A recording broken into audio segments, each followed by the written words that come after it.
Hey Landy, tough shit. Hello.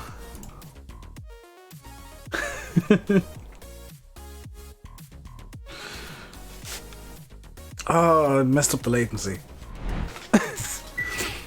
There is going to be so much rust today, I apologize in advance.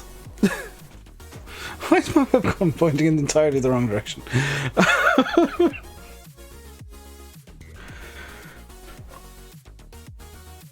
I am back.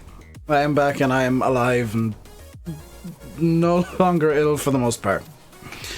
So, yeah. So welcome to the Rotate MD80, which is by far the most complicated bloody thing I know to start. Let's start with the easy bit. Battery on. External power on. It's gonna warn me about everything. That's fine. Displays are... Oh my god, I'm already forgetting. Oh, displays are here.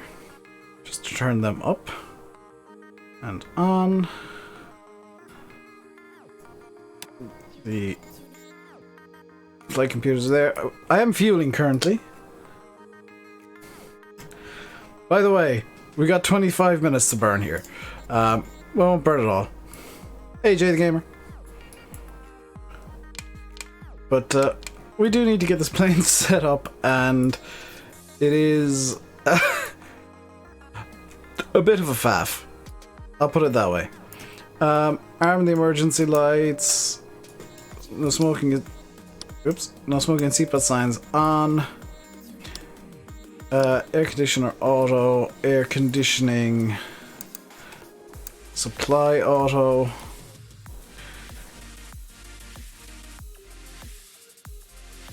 Yaw damper on.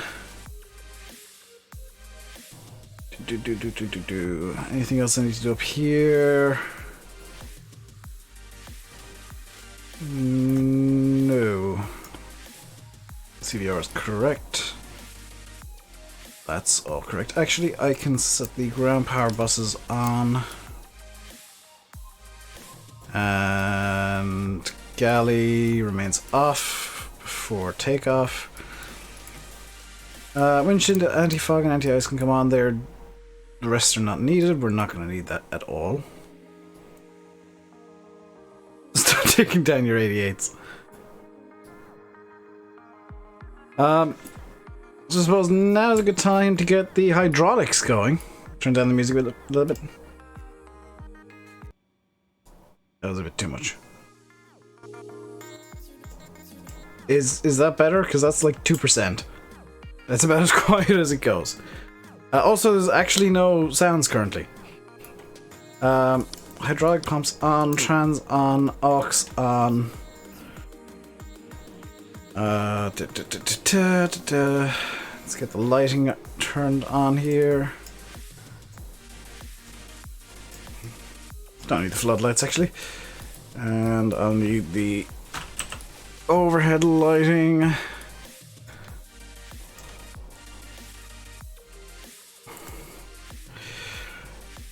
Right, now we can actually get going on the flight computer. Pause in it, we are at Hotel Sierra. And our actual position I'm going to take from the GPS. Watching it.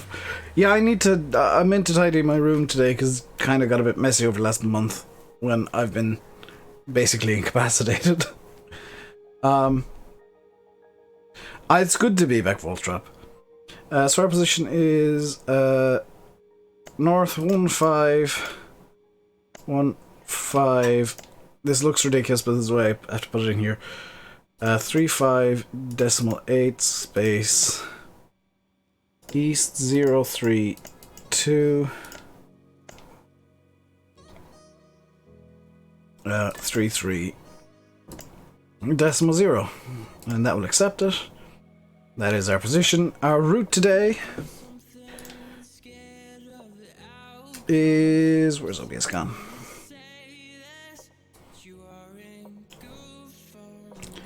HSSS to HECA.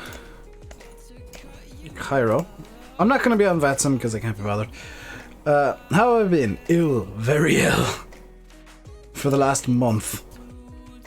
Our flight number is November 168 Charlie Foxtrot, which is a real plane.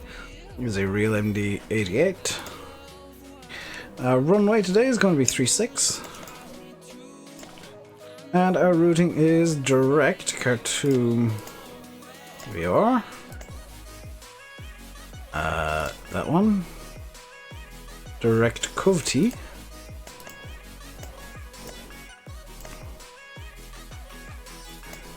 Then from Kovti direct to Nubar.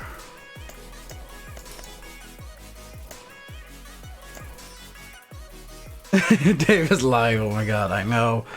It's Alpha 727 to Sierra Mike Lima. Lima 321 to Gibad.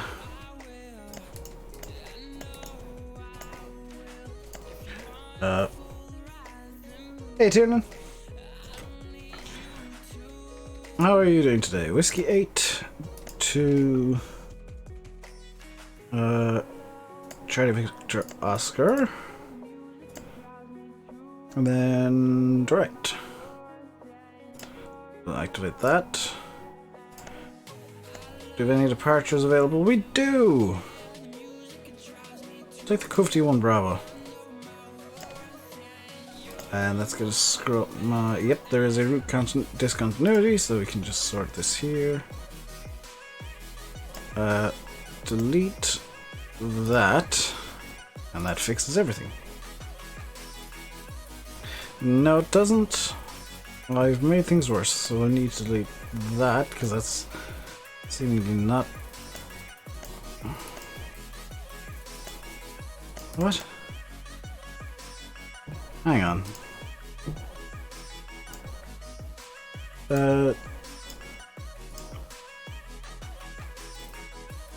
Let's use this to do this. Kufti 1 Bravo. Brings me to Kufti.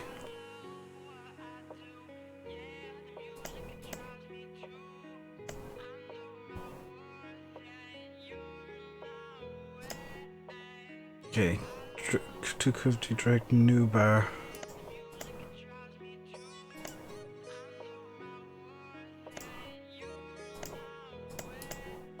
I've done something stupid here.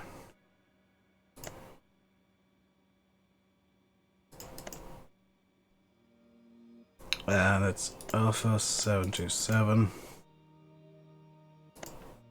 to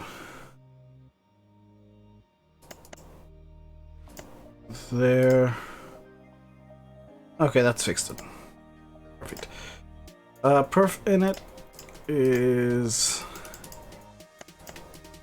Do we have all the fuel loaded in? No, we're loading the central tank currently.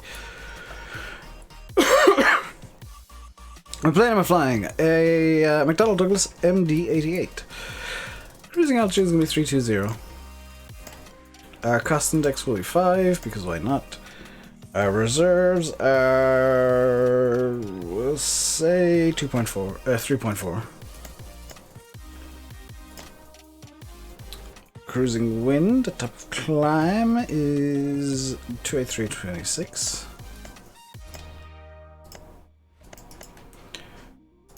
ISA deviation.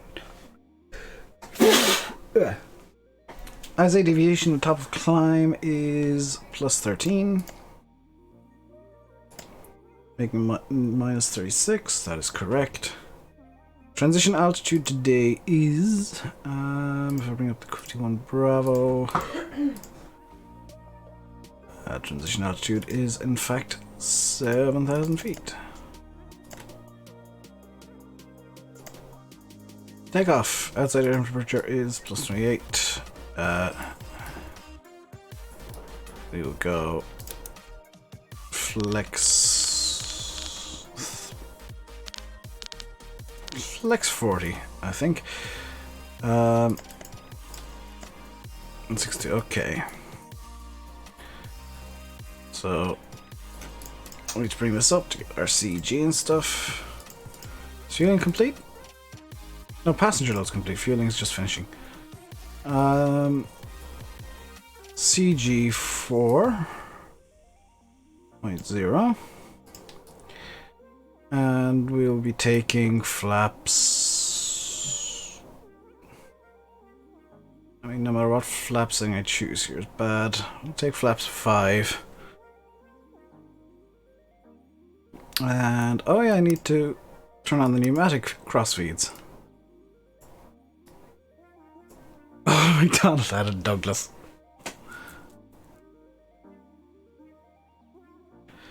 Why has that not set my V-speeds? Now it has. Right. So that's the pre-flight more or less done. We'll get conditions now real quick. Pressure is 1012. It's going to set across all 3. Winds 360 which means 36 is our correct runway. Need to get real quick. Let's spin that. Need to get real quick charts for the airport. You're the VIP stand, so we will need to push back, and I'll just use the Douglas one. 357 is going to be our heading.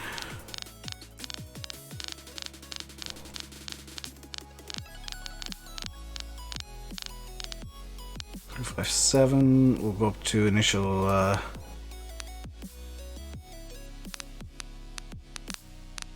I know this looks ridiculous. I'm going down to 1,000. Initial 7,000. Actually, what's our current altitude? 470. Well, yeah, we'll stick with 7,000 initial, and our speed is going to be 162.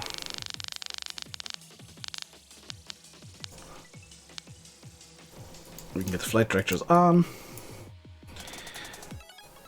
And we still have master caution due to why? Due to I forgot to turn on veto heat and all the doors are open. That is fine. Let us expedite the cargo load and close the doors.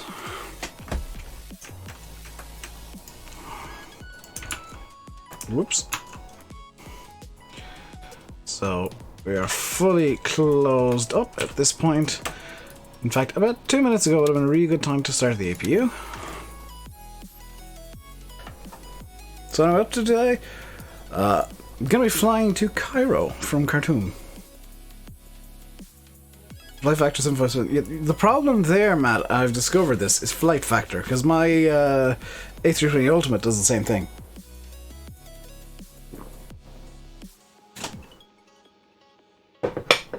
Rotate MD-80 is very, very nice, though. Extremely complicated, though.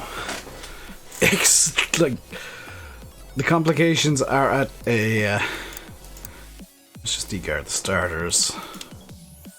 The fuel pump's ready.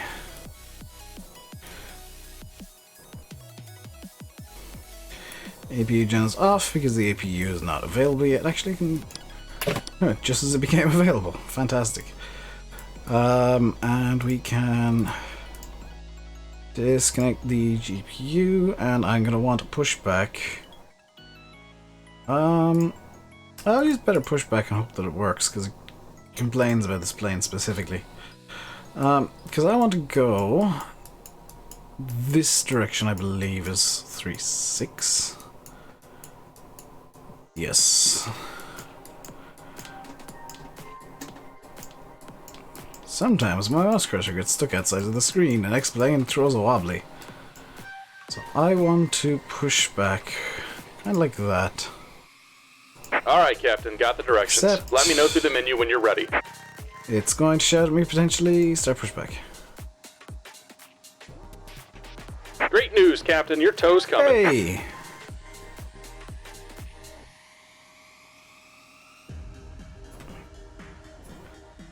So let's get ready to get this plane started up.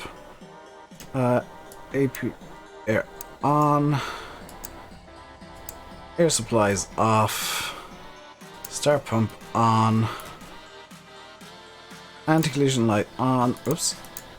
No, anti-collision light on. Wing lights on. Strobe or position light on. And I don't think we'll need fuel heating.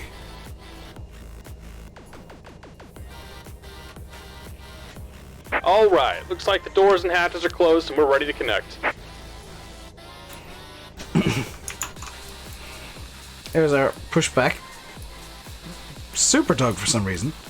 Hello, simulate. How is it going, Brodowski?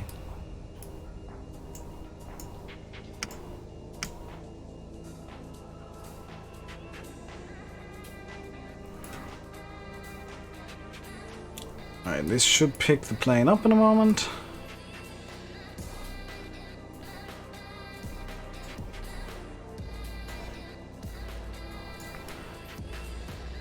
Welcome aboard, Captain. Toes connected, bypass pins inserted. Go ahead and kill the parking brake when you're ready to go. We are ready to go. Here comes the pushback. Light them up. Okay, starting engine 2. Didn't want to start. Starting... Oh. Forgot to select the igniters. Engine 2's going up now. You want your off axis? I do as well. Go wait for 20% N2 before you can get the N1 spinning up.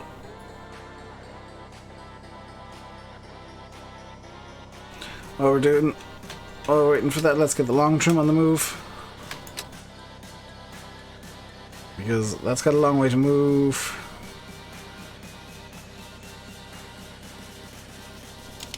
Okay, we're at 19% N1. That's good enough. Okay. So I need a long trim of 8. There we go.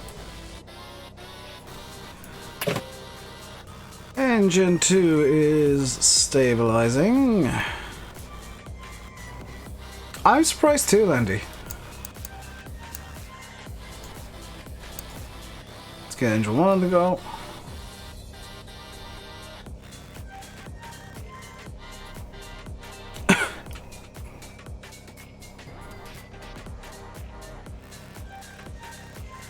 There's not actually been an update since last week. So like if you thought I was...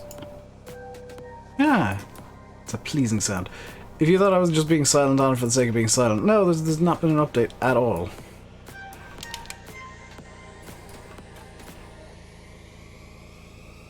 And we have life in engine 1.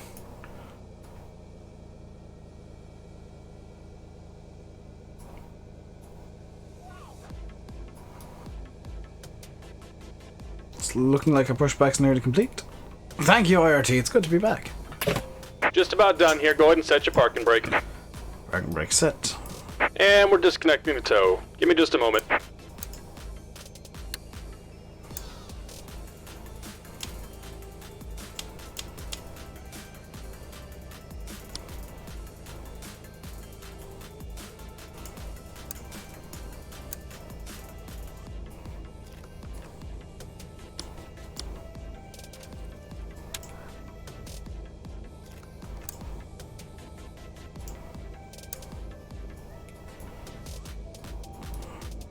What flap setting did I choose? 5. Which inexplicably showing as 0.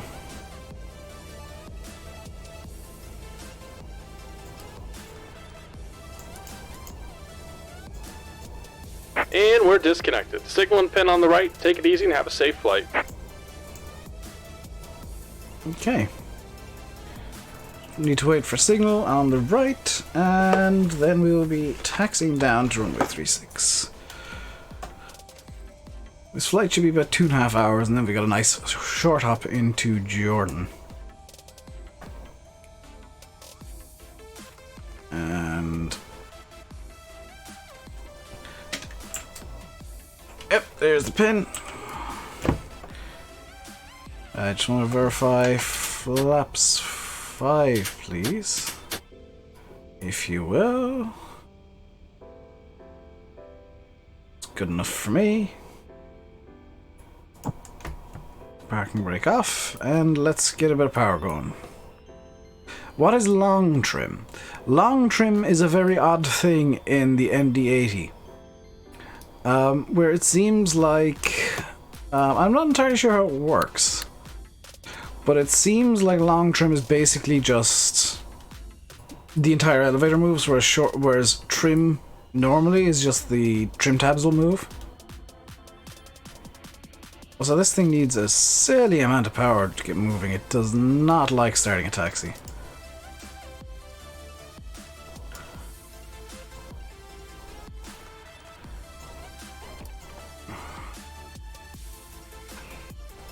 Yeah, all was good on my end, NHF, and why do I have a warning about unrestricted rudder travel? I think it's because I'm on the ground.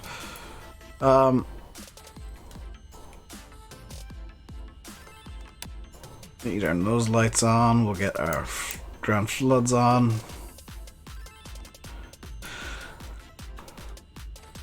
Get our nav armed. Where's the nav button? I've misplaced it. There it is. Nav armed. VNav won't arm yet until I'm in the air. Can't even hear the plane. I can fix that.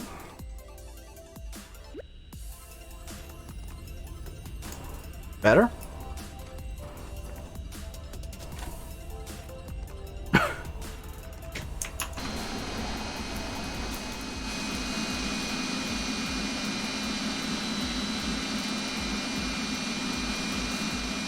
This is a beautiful plane.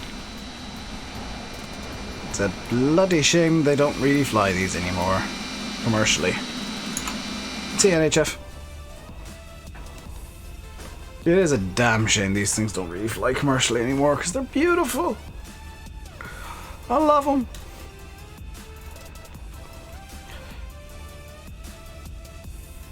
Am I missing anything on the overhead?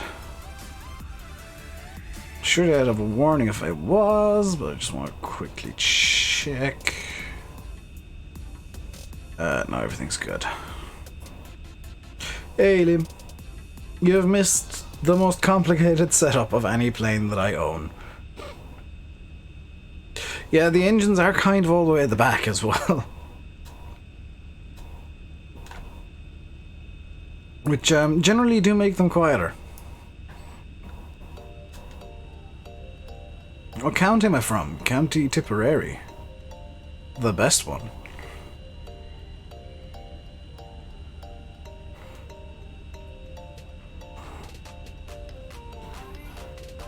So we got flex 40 indicated. Everything else is good. Long trim set, flaps set.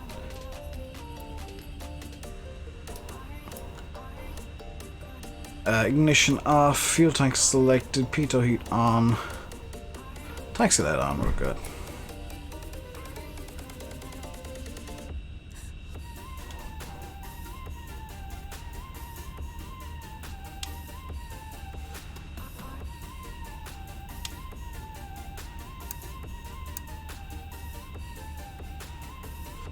What happens if I go down in this game? The plane crashes.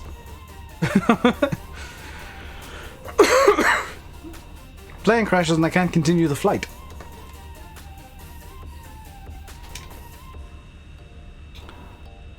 Right.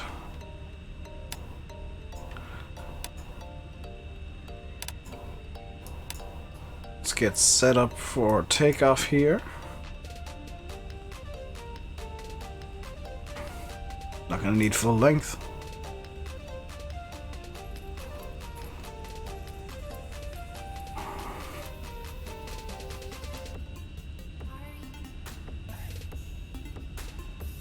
Approaching 3-6.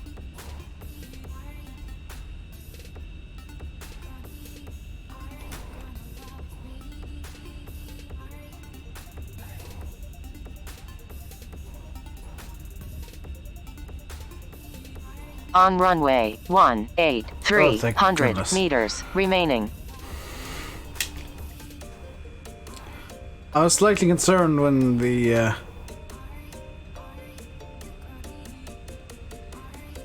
runway awareness and avoidance system said approaching 36 as I'm clearly pointing towards the end of the runway. Let's get this spun around to 162. On runway 36. There's a trick you can't pull off on many airliners. Alright. 40% in was already achieved, so let's get this show on the road.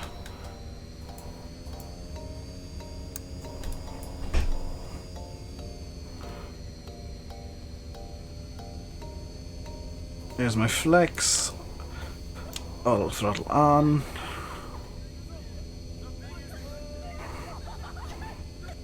The speed's alive.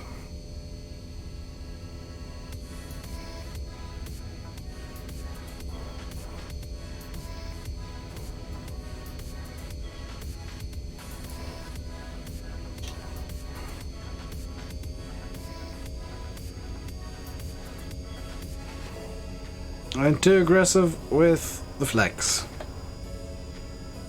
V1 rotate.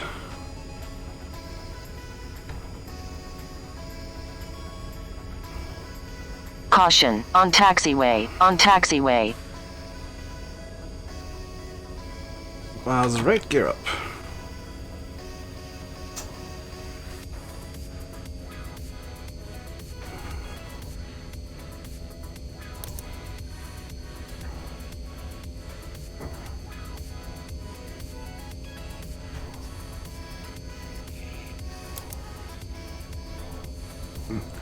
You know, autopilot on. It's not going to do a dive like it did last night, is it?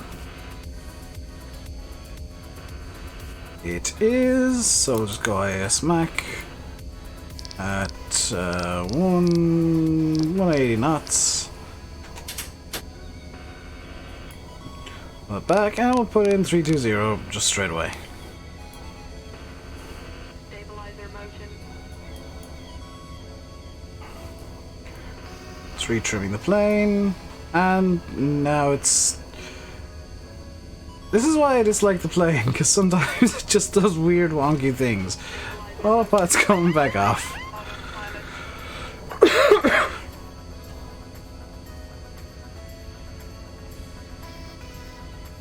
I'll reset the speed to 210. Actually, I can bring it up to 250. We're under 10,000 feet.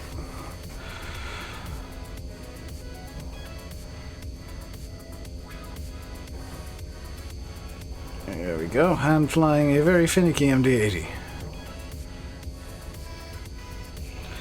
Welcome back, Pat.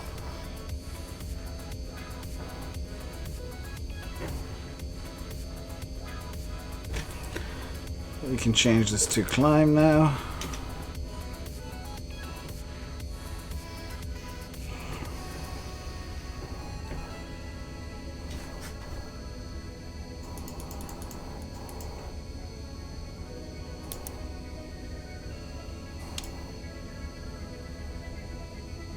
Okay, there we go. Set standard. Have I a joystick for this? Yes.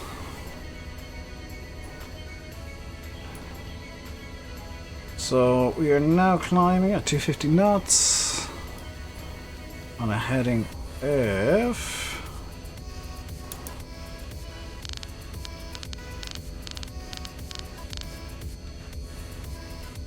We are not on an intercept. Heading hold.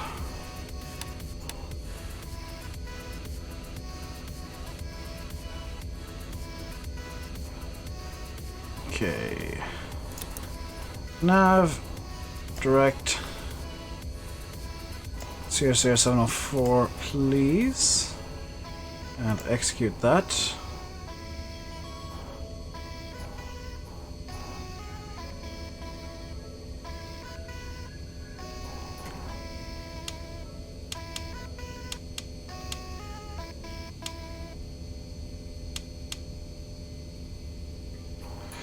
Ah, we were on track. Okay.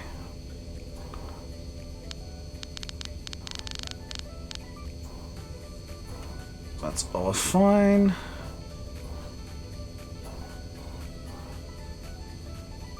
Four minutes in, we are at 10,000 feet, just coming up on it. Landing lights can definitely retract, as can the nose light. Floodlights can stay on until 10,000, which is now. Anti-collision wing light can go off as well. We got stabilizer motion. And we can release the passengers.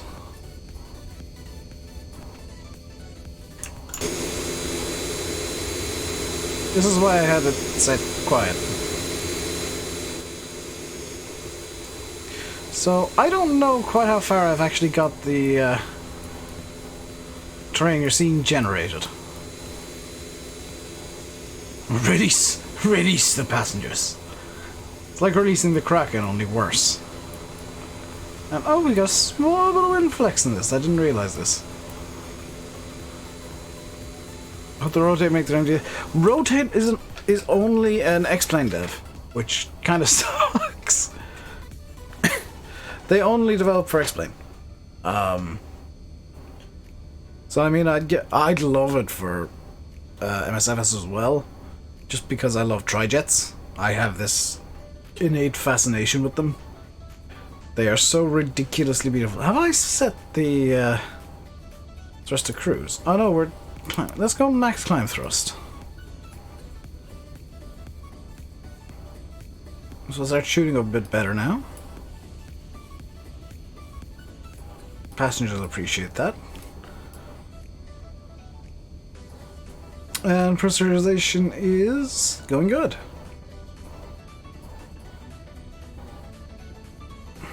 I love the eyebrow windows. These are very 60s.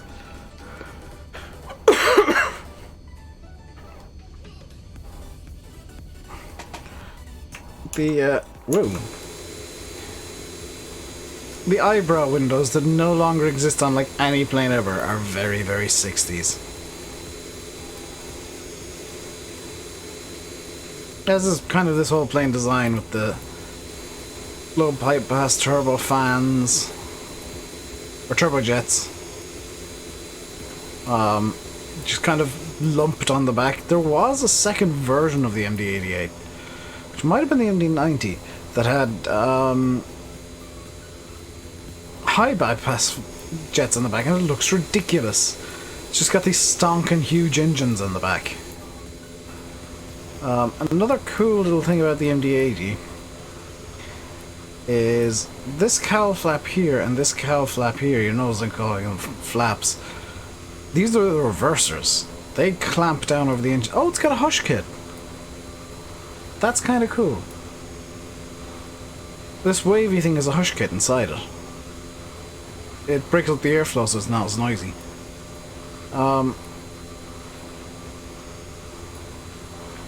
See, I did not know that. I didn't pay too much attention to the plane the last couple of days, and I was desperately learning to fly it.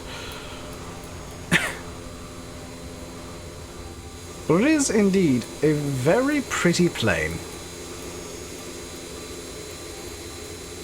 It is very, very pretty indeed, and I don't regret buying this. The Black Friday sale the X-Plane store had. So if I bring my progress real quick, where's progress gone? There's a progress page, there we go. You can see that I have kind of faffed the time a bit. It's currently 8:50 Zulu in the sim, because in real life it's pitch black in Cairo at the moment. We're due to arrive in 1 hour and 2 hours and 5 minutes.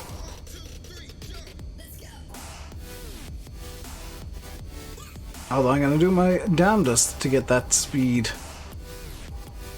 on the go-go up.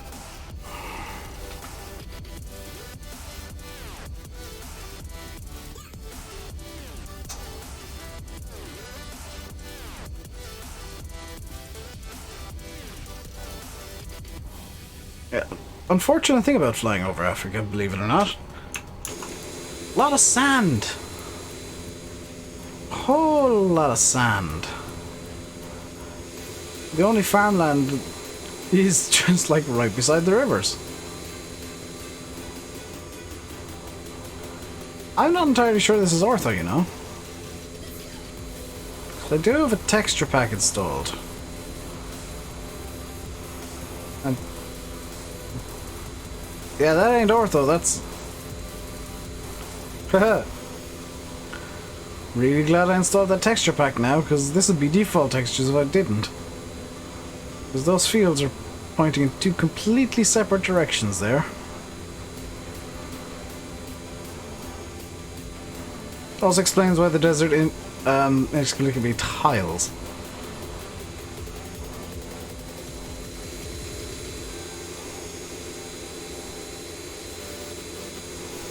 So there is one thing that I haven't quite figured out with this plane. I'll mention it now, you know, two plus hours in advance. I'm not very good at landing this yet. I haven't quite figured out, you know, how to bring this down softly. So the landing will probably be quite rough. Yeah, I'm not gonna pretend like I'm expecting butter. It's gonna be a fun landing. Did I remember to open up Streamlabs? I did not. Sure they will in the future. I mean, it depends on what they want to do themselves, Matt.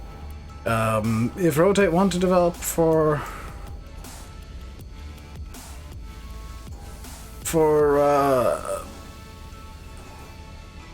Microsoft Flight Sim in the future, they will. If they don't, they won't. But I mean, moving over to Microsoft, Matt, you got guys like PMDG who are more expensive than X-Plane devs and make planes that I'm very interested in. You know, they have a seemingly fantastic 747 400. They've got a 747-8. They've got a 737 which is sub Zebo in terms of quality, and it costs $100 or $150, something like that. But you know, you can't win them all. But PMDG also do have a DC-6, which I really want. Because, I mean, it's a DC-6, and I love my prop liners. And you can't beat a DC-6 in terms of prop liners. Except maybe a Super Connie. Maybe a Connie or Super Connie. But, you know, DC-6 is right up there. Also on the Microsoft side of things, there's an actually good ATR. Which is the bane of my life trying to find one. Because the only one that I have is the Aerosoft one for X-Plane, and it's garbage. It's a steaming dumpster fire.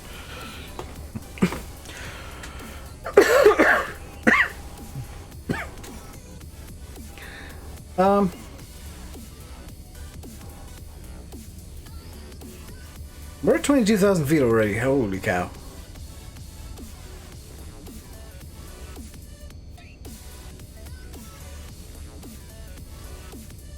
So like I said before we started, I'm not on VATSIM tonight because I couldn't be bothered. Sometimes it just stresses me out a bit too much. I just wanted to chill and chat for a while. And start flying into airports that people might actually want to watch. Because as fun as Africa has been, I know that not many people want to see people flying into Khartoum. Or where else did I fly into in the middle of Africa? Juba. Or Entebbe. Or Kigali. Or Bole. Or I mean the airport in Somaliland. Or Djibouti. Or Botswana. They're not countries people generally have a whole lot of interest in, unfortunately. Flight sims. Which kind of sucks, but you know, now we're moving up towards. I say countries people might be interested in. Jordan, maybe not. Saudi Arabia, maybe, because Saudi Arabia, then Yemen and Oman, and then just the unholy cluster of the rich Arab states, as I cluster them together. Don't expect to take out from Saudi on time. Yeah, there'll be a 36-hour delay from the Saudi flight due to technical issues. How is Dave doing today? I'm pretty good. Slightly frustrated because I'd intended on tidying my room and didn't get out of bed on time because I've been catching up on sleep like tomorrow doesn't exist. Because apparently not being able to sleep properly for a month means that you just sleep non-stop for the next like 2 weeks. I have been noted to sleep 18 hours in a day recently. So, I'm good apart from the fact that I'm sleeping far too much. You know, other than that, all's good.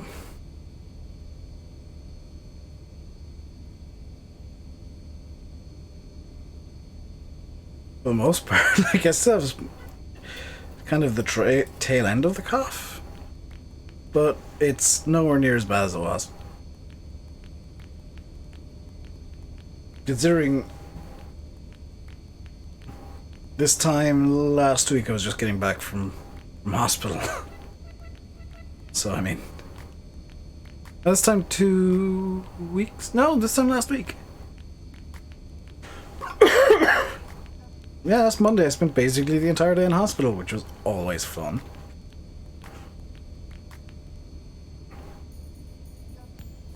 And not at all boring when 90% of it is just spent sat staring at my phone because, yeah, I'm in between tests and I've got like 2 hours to wait until the next thing happens. So our speed is 320 apparently, but it's not because it's 280. Can I swap over to Mac, please? Okay, that's better. That's much closer it is. Our heading is not 015 anymore. We are heading this direction. 345. We got no weather issues. Any active sky. Any weather concerns up ahead?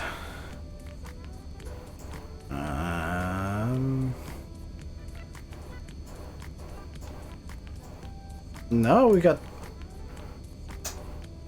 pretty much tailwinds the entire way up. That's really nice.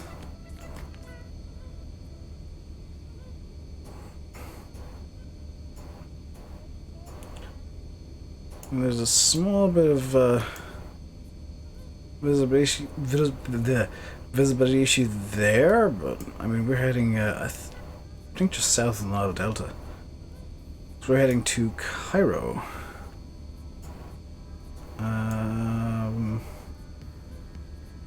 There's Sphinx International. Yeah, the original plan was to go over here to Sphinx International, but I couldn't find any stuff about it, so I'm heading over the other side of the Delta to Cairo International instead.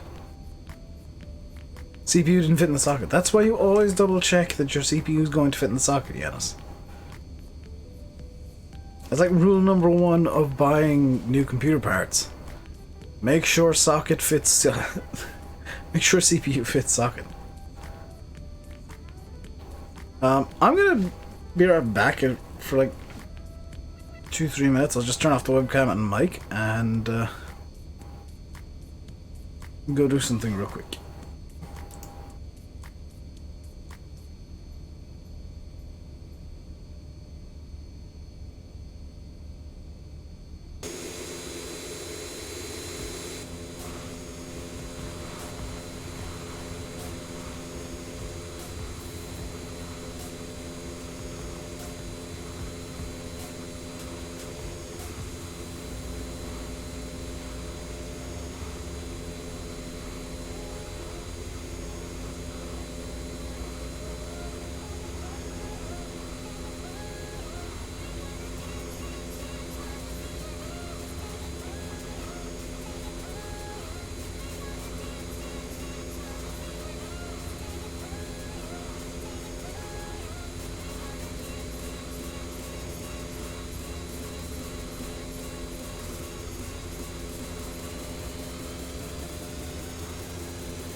Simulate.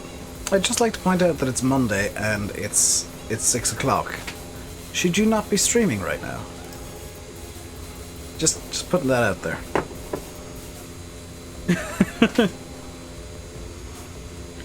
Also, I did have the mic muted, so if you could hear anything, I'm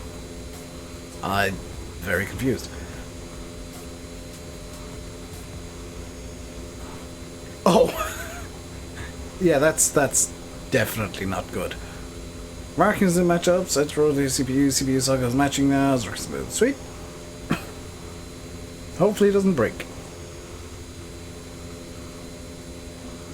By the way, Simulate, I fixed my radiator. It was throwing a hissy fit yesterday, as it turns out. I just finagled the plug a bit.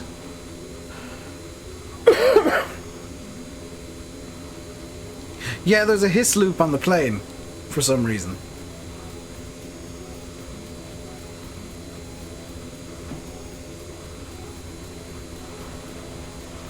There's a hiss loop coming from the engine sounds, or possibly the wind sounds. So you should be fine in cockpit now, as we come through 29,000 feet. Low freak sounds like Darth Vader. Yeah, that was the engine note. There's a low frequency hiss on the engine that kind of goes whoosh, whoosh, whoosh, whoosh, for some reason, and I'm not entirely sure why. I think there is a sound mod out there that I might install to fix that, or to try and fix it. Mach 0.75 in little regional jet. That's actually kind of impressive. Let's can I do this? Yes, let's do a little cabin tour.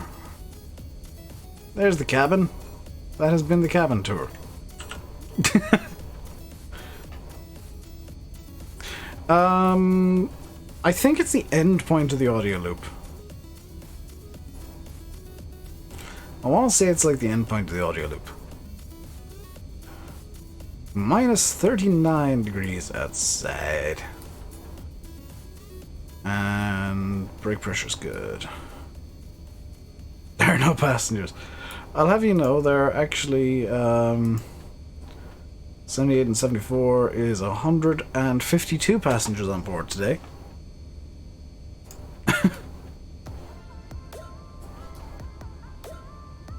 Which is more people than this stream will have views. I can almost guarantee that.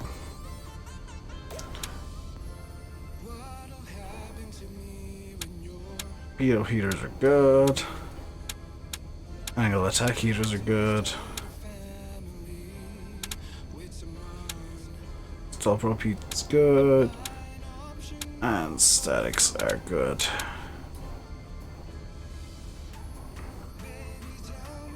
Luckily, I don't need to worry about changing fuel tanks on this thing. It does it automatically. Slightly concerned about the 20-odd kilo fuel imbalance between left and right. So what I'd like to do is... There's no crossfeed.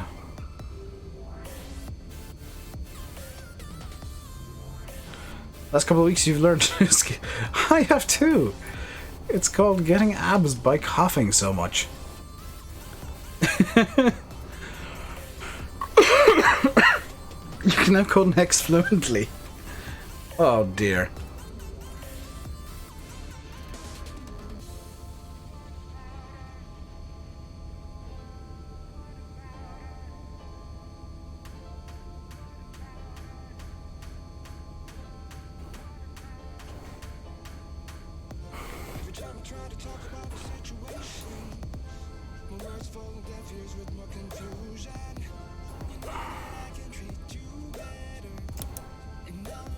Turn the thrust down to climb.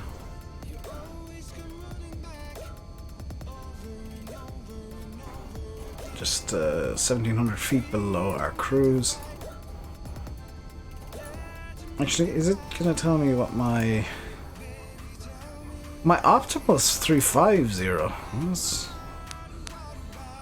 go up to 340.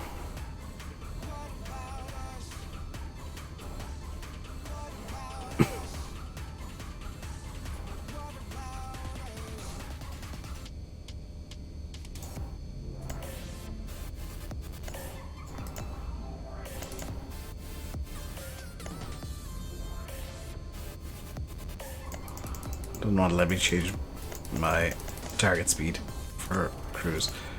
Climb EPR is 2.02. We're actually slightly below our climb. Is that because I'm not on max climb? Or is it because the auto throttle's disengaged for some reason? So we're just stuck at 2.0 UPR. Farming man, hello. Yeah, our UPR limit's 2.05, and we should be doing 2.02, but we're doing 2 dead. Interesting. So I can bring that back to 2. Does that change anything? No, so I might as well just set climb.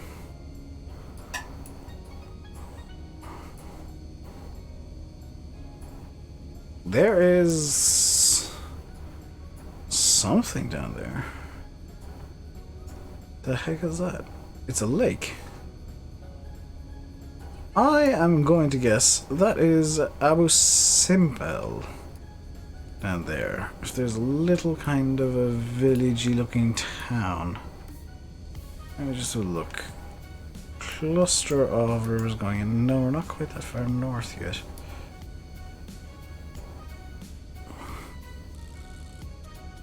Ah! That is the Meroe Reservoir.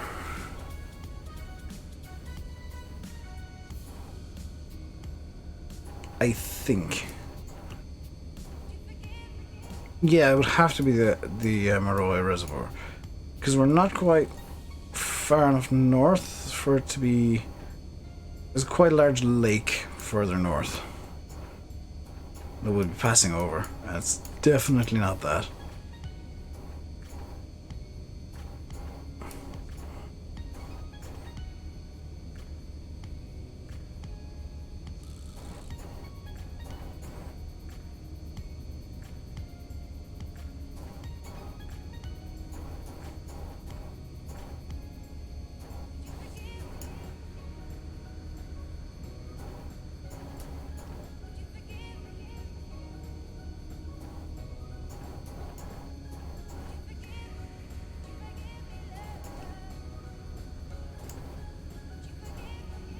How's Dave been? Very ill, farming man. Been getting better the last few days though. Or the last week. Still not 100%, but close enough. There's at least 2 centimeters of snow on the ground. It was like -2 last night. My heater broke, so I was. I basically laid in bed awake all night, and then when I started warming up this morning, I fell asleep. Shannon Airport brought to a standstill due to a small aircraft incident? What?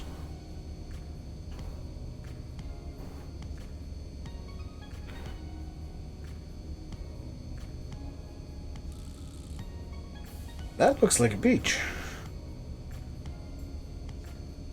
2 flights, Air Lingus from London, Ryanair from Rocklow, Dover to Cork.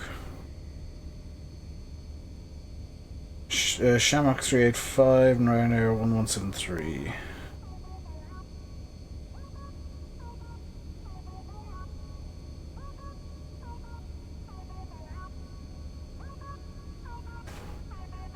I'll say that's like a Baron, or not a Baron, but a Bonanza. But it could just as easily be a Piper, because there are quite a lot of Pipers around that area. Sucks for the pilot. Sucks for the owner. Why are we descending? No, make with the uppity. Maximum climb thrust.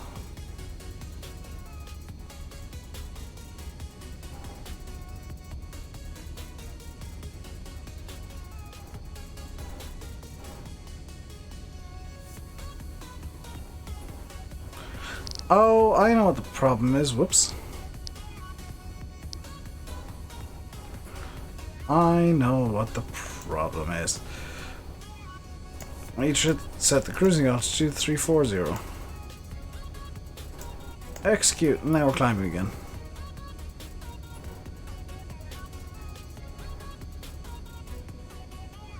Jag, hello! I've been ill for the last month, dude. I have legitimately been... Like, you remember the last time I streamed I was complaining of a cough? That cough only went away the last few days. And I'm starting to get my energy back, but it's still kind of not quite there. Hey, Silver. I think that things are improving. Well, I'm not going to say they're good just yet, but they're improving. There were some some minor scares in the last week or two. Or 3, actually. It's 3 weeks Wednesday since I went to the doctor the first time. This time last week I was... Well, this day last week I was in hospital.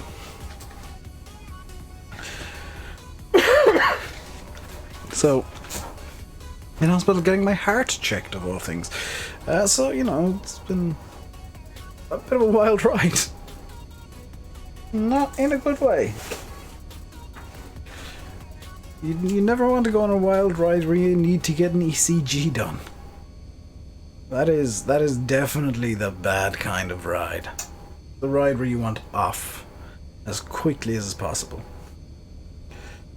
I'm definitely on the mend, Jag. I wouldn't be streaming if I wasn't on the mend. With how bad I've been over the last month or so, I've actually been taking... I actually took a bit of extra time off just to make sure that I was on the mend. I could have come back towards the tail end of next week or last week, but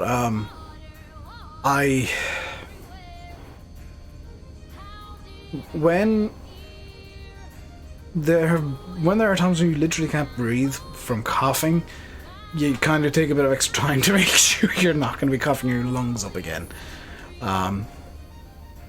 So I took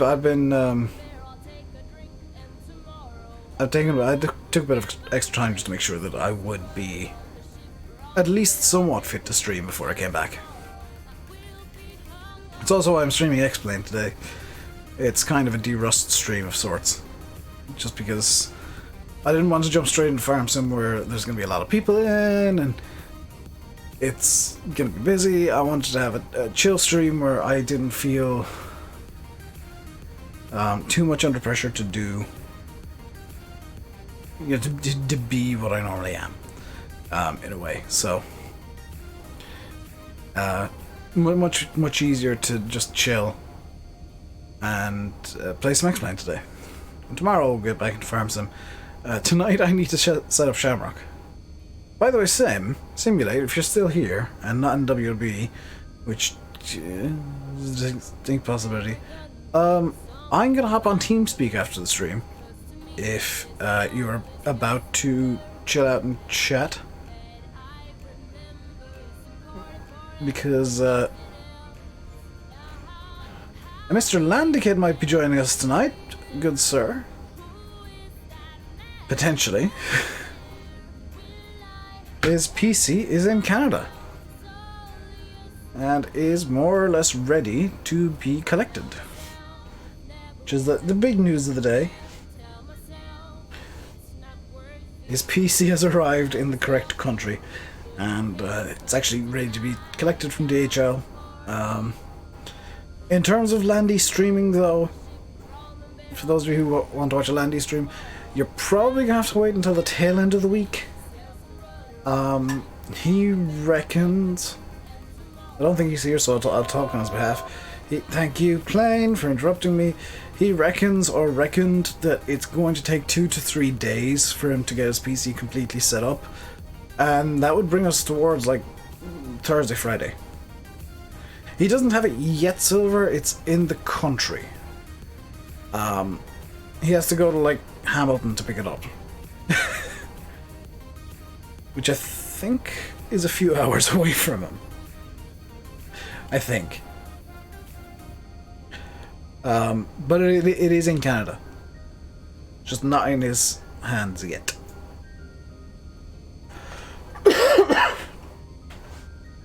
And with there having been an ice storm yesterday, it might not be overly safe for them to go collect it today. They might wait until tomorrow. So there is still room for delays there. Almost a cruising altitude after 38 minutes in the air.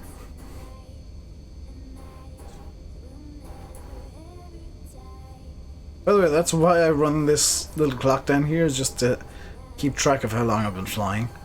38 minutes, 30 seconds now.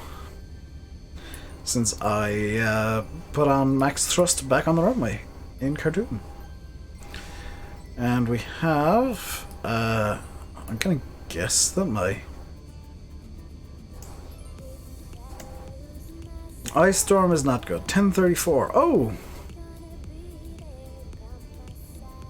No, that's top percent. 10:54 is our current estimate to Cairo.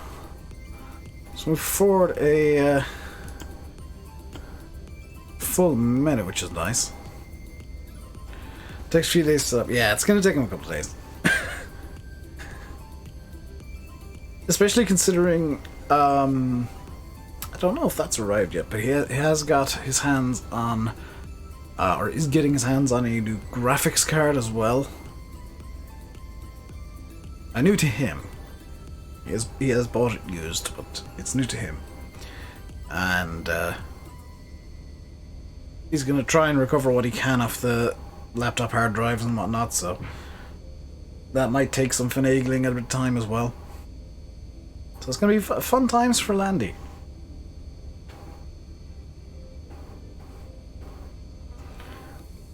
$33,900.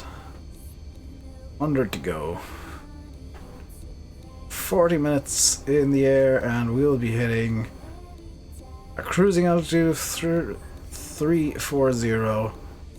at approximately 40 minutes 30 seconds into flight. We're now on Mach hold.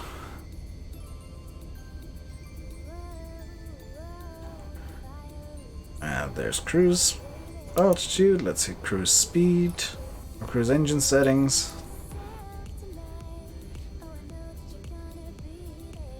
What type? 1080 Ti. Like I said, it's new to him, but it is previously.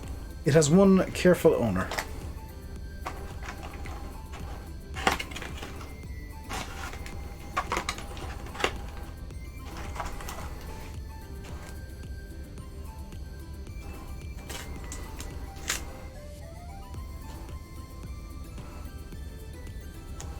Hey Sylvan, lucky after the upgrade, Windows isn't acting up because you didn't install.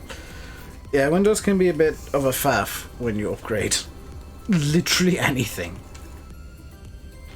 Sometimes even when you just move a USB from one port to another, it decides it wants to faff. By the way, has the plane decided we're in cruise? Just out of curiosity. Yes, we are definitely in cruise. We're not actually at our cruising speed, and we're slowing down. I mean, I'm kind of fine with that, because we're still going Mach 0.75, which is pretty good. It is a good card. It is a very good card indeed.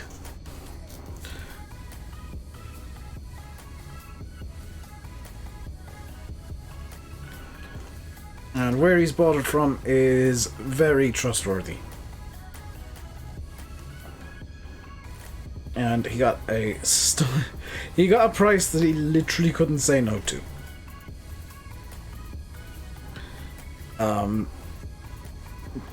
If he said no, he would have been an absolute idiot.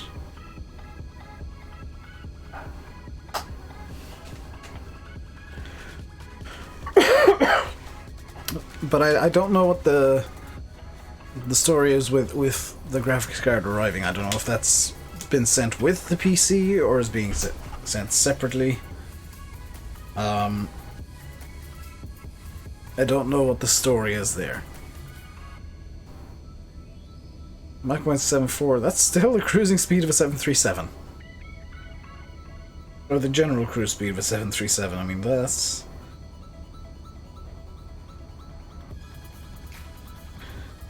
We're gonna get a good cruise out of this because we're at a good optimal flight level, or near optimal flight level.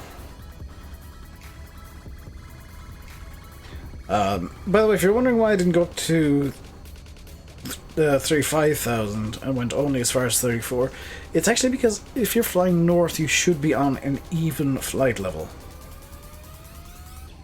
It's kind of a... I don't know if it's written, but... Am I talking through the headset? No. No, the headset is basically providing feedback to me.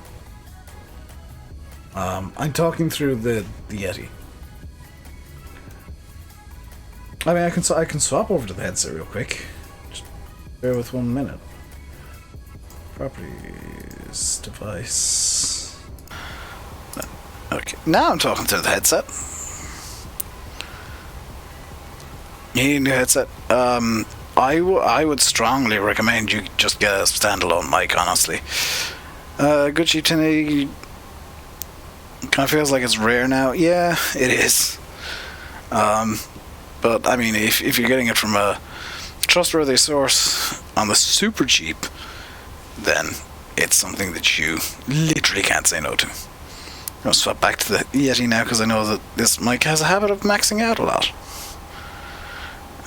Properties. Back to the Yeti. There we go. This little headset mic does have a habit of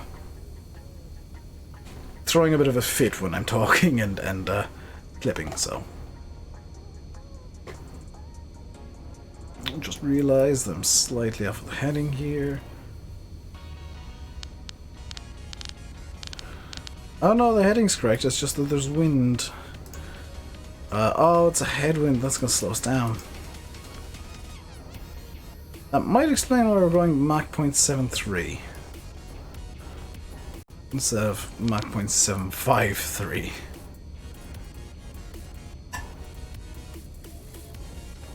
I don't want to faff about with the power settings too much because I think we're kind of borderline already. Headset definitely has less quality. Yeah, it does. But it's basically just something that I can have on at all times and just hear myself speaking.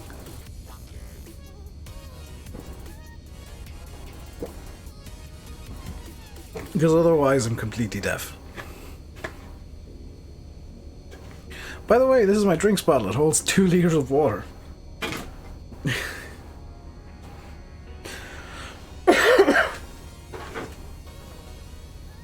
And I know it's got the sports cap on. The sports cap is terrible.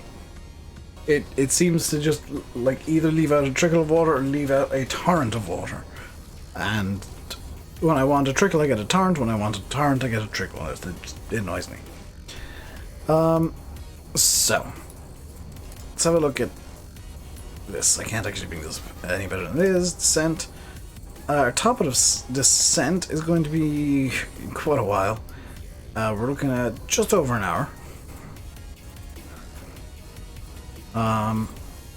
476 nautical miles, which means we're doing about 400 nautical miles ground speed. Yep, that makes sense. 400 knots ground speed, we're doing 398. It only holds 2 liters of water? Yeah.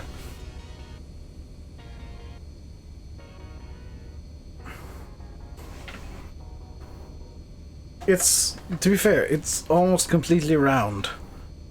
And it is... Oops. It is quite large. It's larger than my head.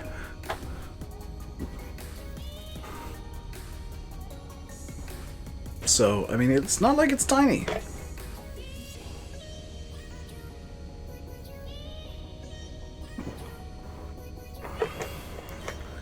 Kind of looks like a 5-liter bottle.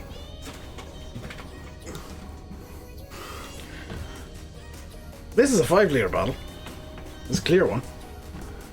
The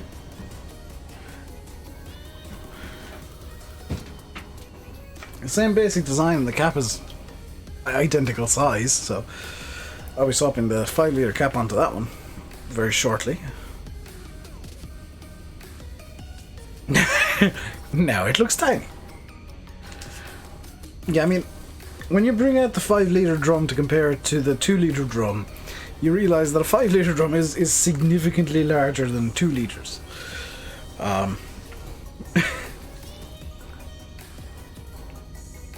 Max 738, that's fine.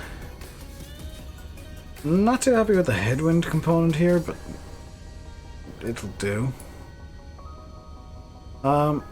What I'd like to do is see if we can get an arrival into Cairo. Because as it stands, I think this is the Cairo VR. Yeah. I'd rather... Oh, we don't have any arrivals into Cairo. Okay. What is our... I'm just going to plan here real quick. Our planned runway for arrival is 5 right. So if I set up for the ILS 5 right from the Cairo VR,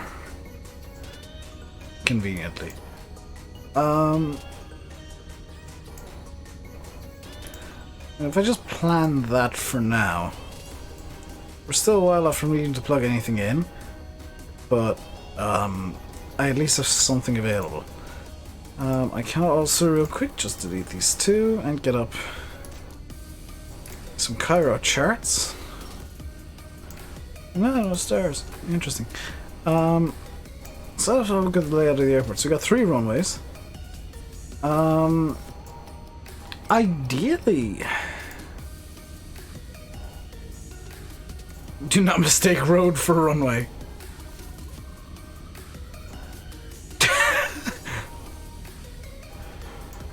Do not mistake the red and white fence lights for puppy lights.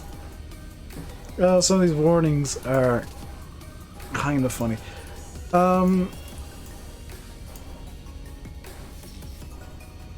So we got the GA area, which is where we'll probably end up. I'll probably want to park is the GA area.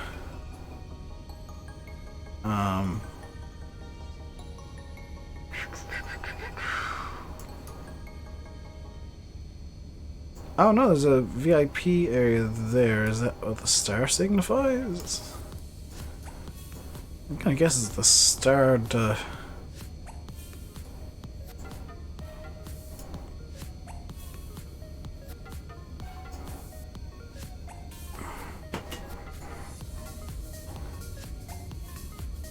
it's gotta be stand 15 there, it's VIP. So we'll go stand 15. Which means that we're gonna have the longest possible taxi in Cairo if we go 5 right.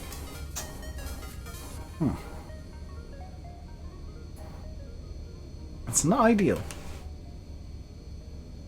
Also, I saw I had some emails.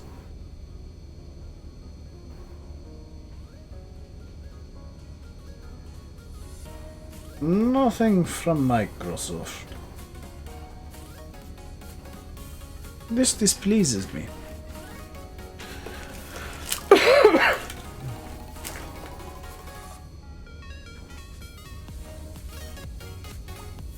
Oh, my phone's fully charged. Good. You shoot over there.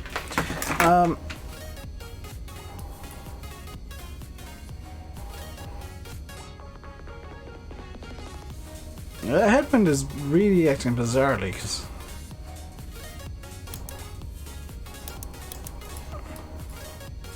let's use true headings because that's probably going to make a bit more sense.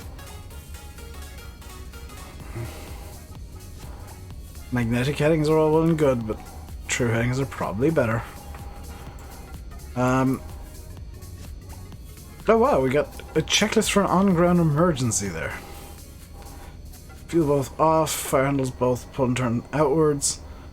This is for dual engine fire.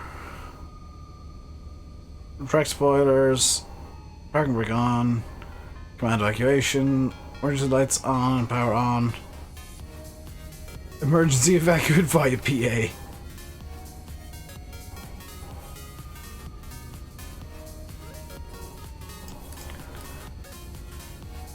I didn't realize there was actually inexplicably a double engine fire checklist. Is there something cool over here? What's this? Outspeed, gear down 300, select stand 280. Hang on a second. That's over here too.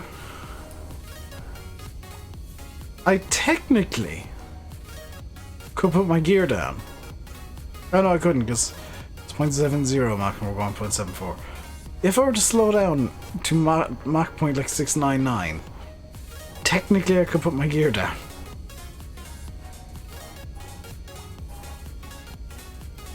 Which is interesting to say the least. Also, did I ever get the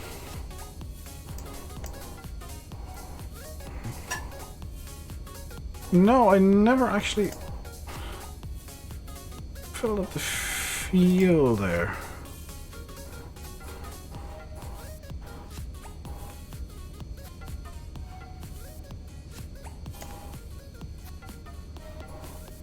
Oh, we got tons of fuel.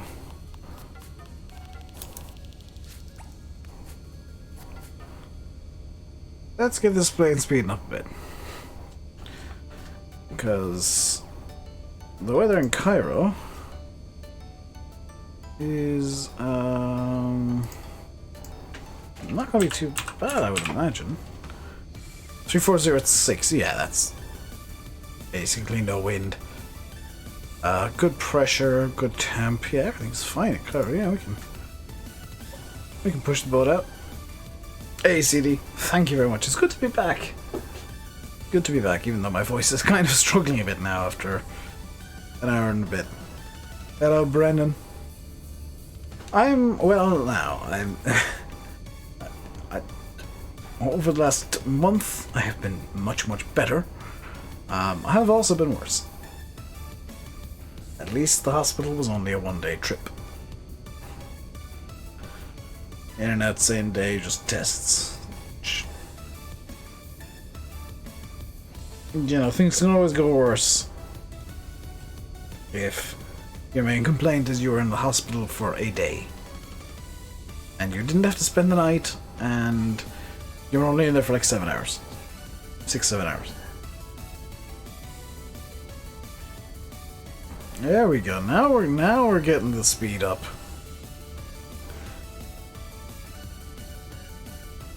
Not too good for the fuel, but who cares? Passengers will thank me.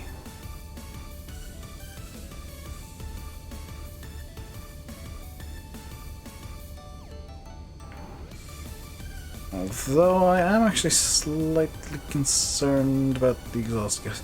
Oh no, the exhaust gas temperature indicator is there. Oh. You know, that's fine. I stopped caring about the exhaust gas temperature suddenly. Center fuel pressure is low, that's fine, it's because the tank is empty.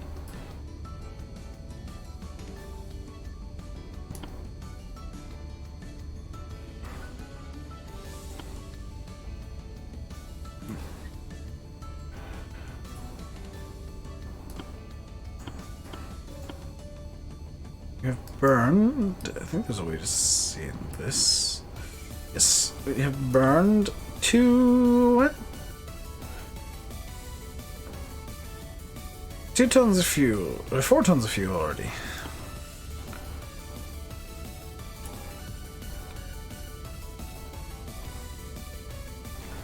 Two tons per engine.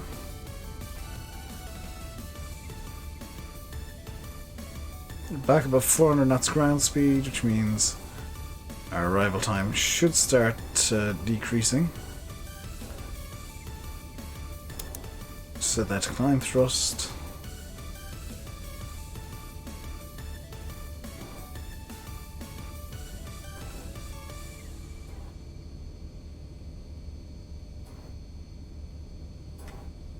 And that, I believe, actually, if I open up Avi tab, I'll have a map. Maps. That should be the main lake there that I was talking about. Yes! Okay, I know exactly where we are. So if I bring over... If I get this lined up correctly...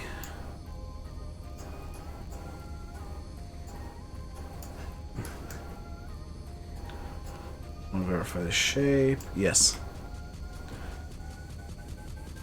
So where we are currently, if I just bring OBS, is we're just approaching here. So we're about, I'm gonna say about here-ish on the map. So we're close to halfway, actually. Crossing over this lake, like just afterwards, is going to be the halfway mark. Welcome back, Tiernan. And the next time we see water will be over Sohag. And it will be the Nile. It is the Nile currently. It's the Nile we're passing over in a moment. So, what the hell? Why did you do that? No, give me explain back. Where is explain? There is explain.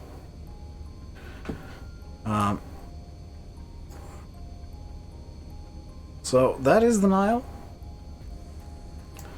and that is the River Nile. What's my favorite plane?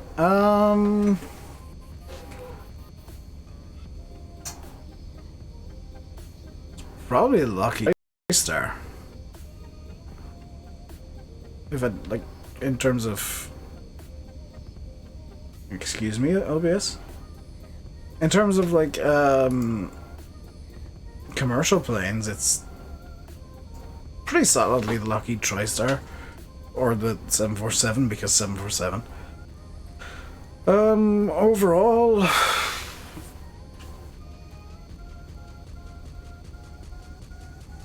don't know, the Diamond DA-40, quite like that.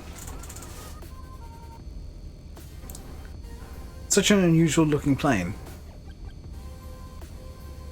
Or the DA-42 even, I should say. Such an unusual plane being diesel powered.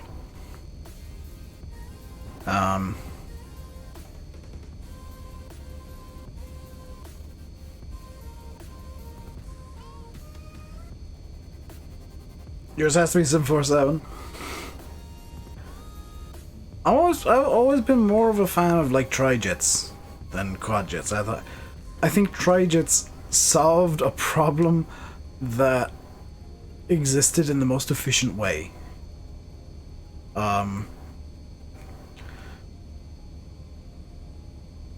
Like the reason there aren't any new quad-jets coming out, new planes with 4 engines, because that's just horribly inefficient. Barring the 747, which it has 4 engines now, basically because it's the best configuration for a freighter. The A380 failed because it can't be converted into a freighter.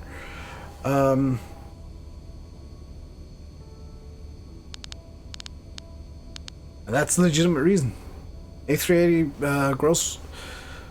max gross weight is below what literally anything you put in it would fill. It would max gross out before you hit capacity on the plane. So it wouldn't have been a very good freighter because you'd be flying around with a bunch of empty space. 747, you can fill that thing up with not necessarily anything, but most things. Most generic freight, and you'll find that you can't fill it. Or you can fill it, and you'll still have plenty of weight left over for max gross. or max takeoff. But I've always been a fan of like the MD-11, DC-10, TriStar, even the 727 to an extent. Just like I thought they fixed it. It's mainly the wide body trijets, because they solved a problem that existed at the time, which was the law said you had to have a minimum of the law at the time said you had to have more than 2 engines to cross the Atlantic on the North Atlantic tracks. And so the plane manufacturers said, fine, we'll give them more than 2 engines. Just popped one in the tail and said, look, it's got 3 engines now. It can fly on 2 just fine, but you're insisting it needs 3. So we've given it 3. Now let us cross the Atlantic. I did hear about turning. That was due to the reason that it turned back entirely was because there was like horses on board or something. There was some really weird and frankly dumb reason that it had to turn back from beyond the equal time point.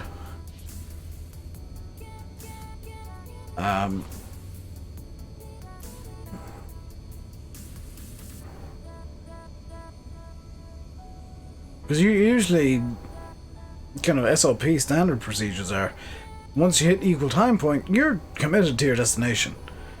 The A340 is just confusing.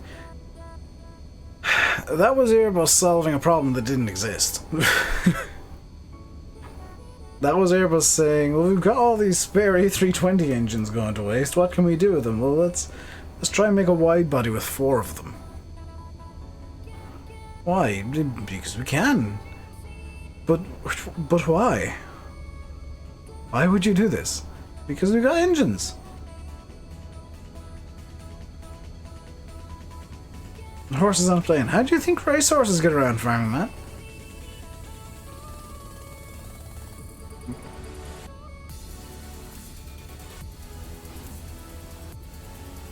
The funniest one is birds on a plane.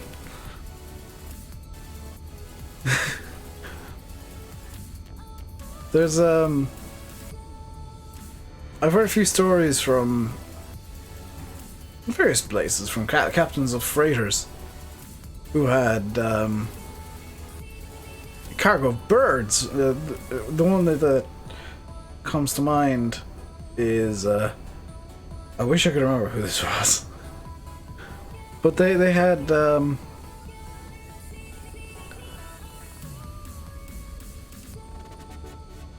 cargo of like chicks, and they're flying into Africa or something, and they heard a thump in the middle of the flight, and they thought nothing of it. Kind of first officer went back to have a look.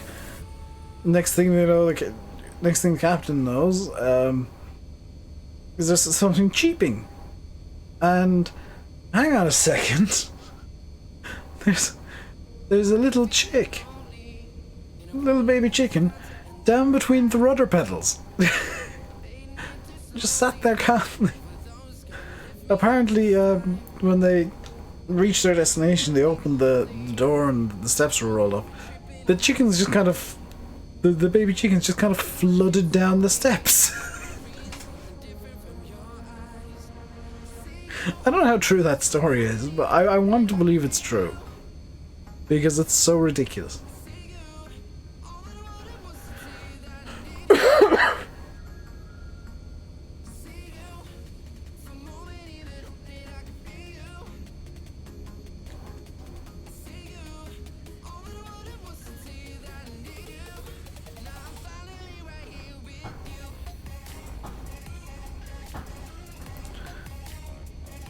Spare engine on A330, A340. I mean, to be fair, Tiernan, it's not as bad as something like the Super Guppy, which was, hey, let's take a Boeing 337 and just make it so that it can carry this huge, mostly empty payload. How do we do that? We just make it massive on top. And suddenly... Sorry, the pregnant guppy was the one that was just big on top, and then they decided the pregnant guppy wasn't big enough, so they made the super guppy, which just looks ridiculous. And then Airbus saw that and said, hey, we can do that too, let's take an A330 and do that. And the Beluga was born. Just imagine being at an airport and seeing baby chickens flying out of a plane. I know, I mean, some of the stories that pilots have are kind of hilarious. You see that at 777-74s? Where I am, there's no airport really within an hour's drive, and I don't generally go to the airport too much. But when I do, it's mainly because the one that I tend to go to is Cork Airport. I don't see any wide bodies generally. It's ATRs, maybe the odd like Dash 8. I think there's some flights Dash 8s in and out of there. But it's primarily 737s and A320s. If I go to Dublin, like, I'll see the odd wide body, but again, it's usually A330s because Aer Lingus.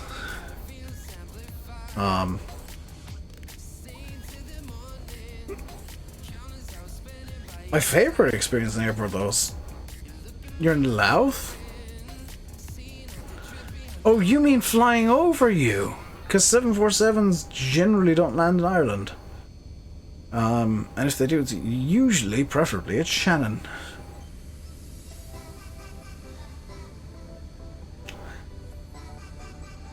Yeah,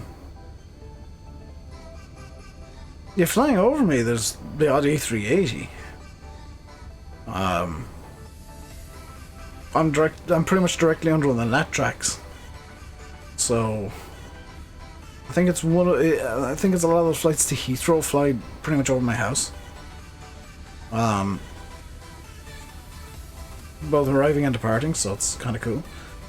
But one of my favorite experiences, like just watching planes, was I was in Charles de Gaulle on a 4-hour layover. Just over a year ago now. And I was at Terminal 2E, Terminal 2 Echo, which is their long haul, which is seemingly just their long haul terminal, because all lined up against the plate glass windows were 777s. So I had 4 hours to kill, so I watched some 777s. I just kind of looked at them and I was like, cool, these are big boys. Didn't get to see the A380 takeoff, which kind of sad about. It might have taken off while I was there, but it would have been off the other runway, so I'm kind of or the other runways. Kind of sad that I didn't get to see the A380. Kind of on the roll.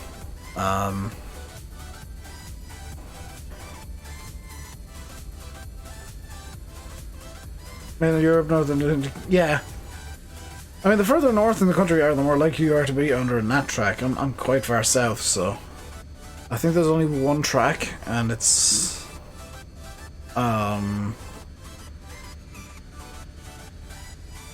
of France to the southern end of the east coast, and then the UK.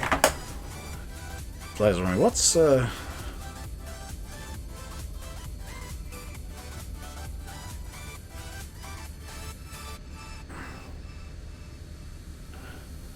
Where's my flight radar? I'll just see if there's anything interesting over me right now. It's mainly bloody ATRs. And an AN-12 occasionally, which could grief that thing's loud.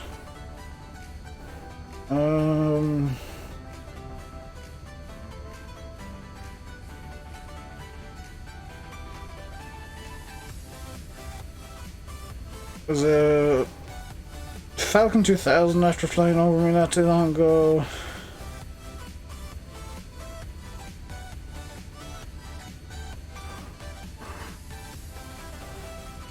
Air Canada Dreamliner heading my way.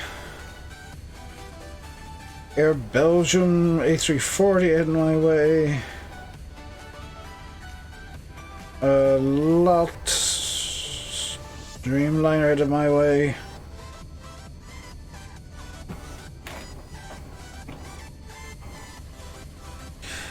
But in Aer Lingus use the A330-500 on A330-300 for more space. It's because Ireland generally doesn't have a lot of traffic going transatlantic. If you have a look around the NAT tracks during the day here, or even at night, you'll see a few, and it's increasing slowly, Aer Lingus A321s on the less popular transatlantic routes. Yeah, they're using, I think it's NAT track Delta today.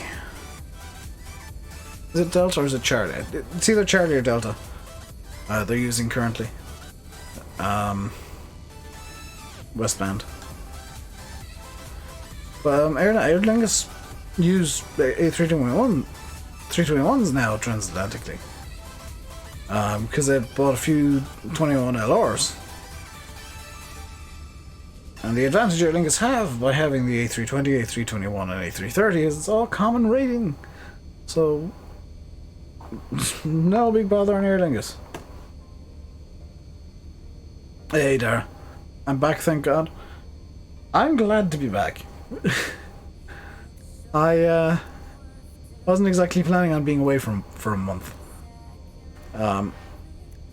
So I do apologize for the length of the delay. I don't apologize, or the length of how long I was away. Don't apologize for taking a break because there were days where I literally couldn't speak. And there were periods where literally everything was really difficult. I spent a good 2.5 weeks just curled up in a ball in the living room during the day, beside the fire, doing nothing. Because that's all I was capable of doing.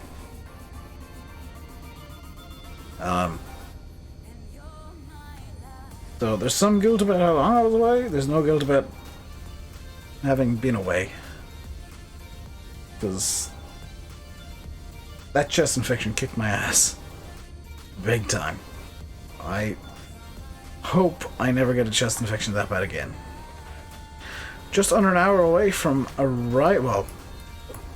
From planned arrival. It's going to be slightly longer. Oh! Our arrival time slipped because the headwind is suddenly more severe. That's fun. Why is there only 11 watching? Because I'm not playing Farms. Kind of an intentional move today. Didn't want to have a busy stream as my first back, so I figured I'd go chill stream, play some X-Plane and fly the single most complicated plane I own, which I literally learned to fly. I have literally flown this twice. I flew it once on Friday, looking through the manual as I did it, to kind of familiarize myself with where the controls are and what they do and what I'm supposed to do. I flew it yesterday blind. No manual open. I probably should have had the checklist open, but oh well. And flying it again today. I didn't fly yesterday, I flew it Saturday. Yesterday I was AFK all day.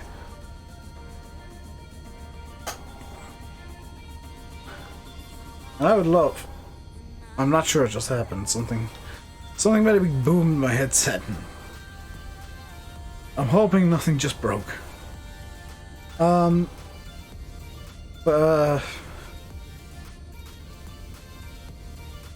Yeah, it's an intentionally quiet stream.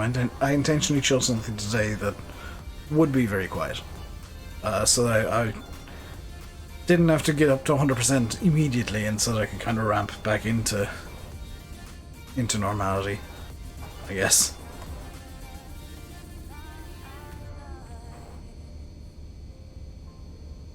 Plus, this is a much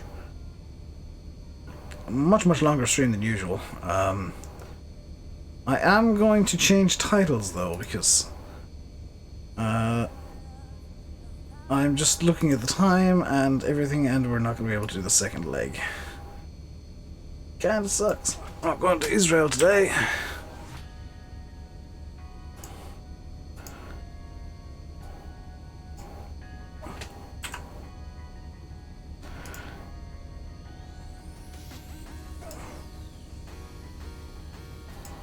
So what happens when you plan a 2.5 hour leg in a plane that can't particularly go very fast?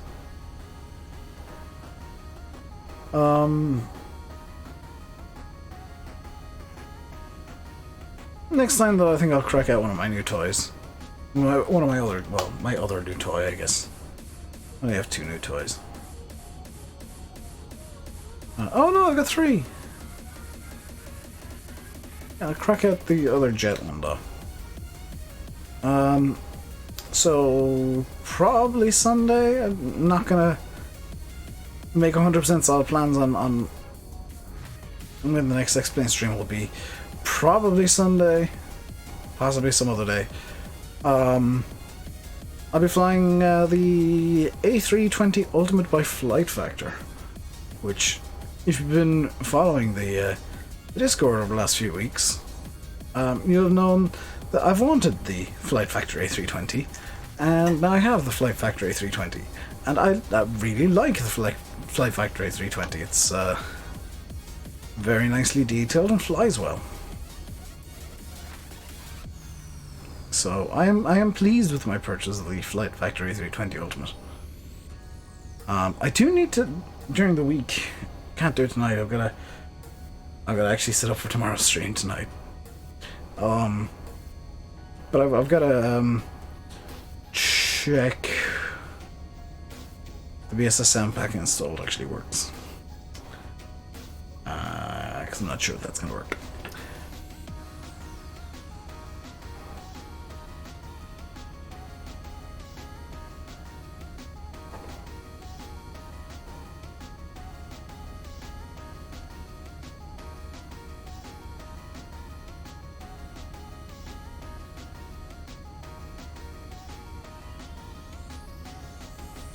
So have I missed anything over the last month or so? Kind of in general. Whether it's Farm Sim or whatnot. Have I missed a whole heck of a lot? Because I've not been following much news. I'm going to be honest. So, if I've missed something, tell me. Because otherwise I won't know.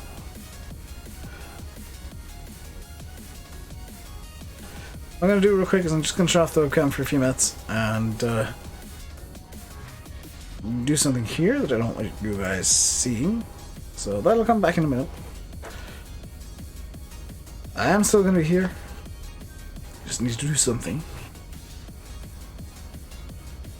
In the meantime, please do let me know if I've missed anything like newsworthy over the last 3-4 weeks, nearly 5 weeks.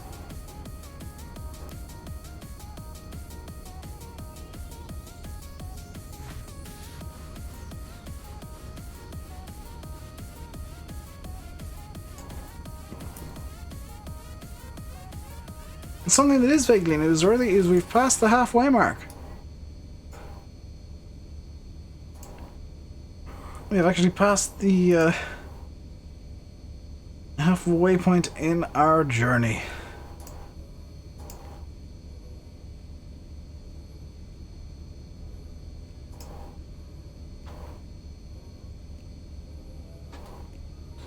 We have how long left? Approximately 50 minutes, 50 minutes. Top design should be coming up soon. Yeah, about half an hour.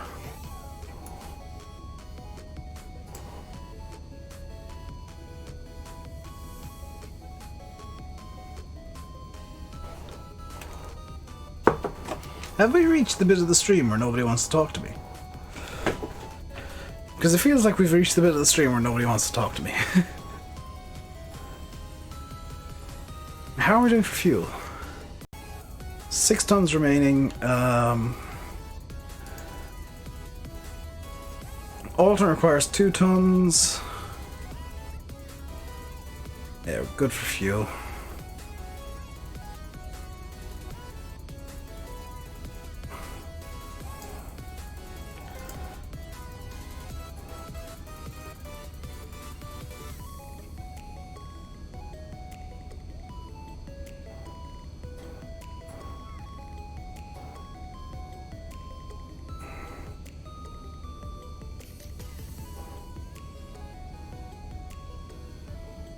I'm in the air for an hour 23 minutes now. Doesn't mean we're actually going to be ahead of what our block time said. Madness of Seasons Console, oh god. People still angry about Seasons Console. Is that just like a thing that is going to be constant forever now? Is people angry about Seasons for console?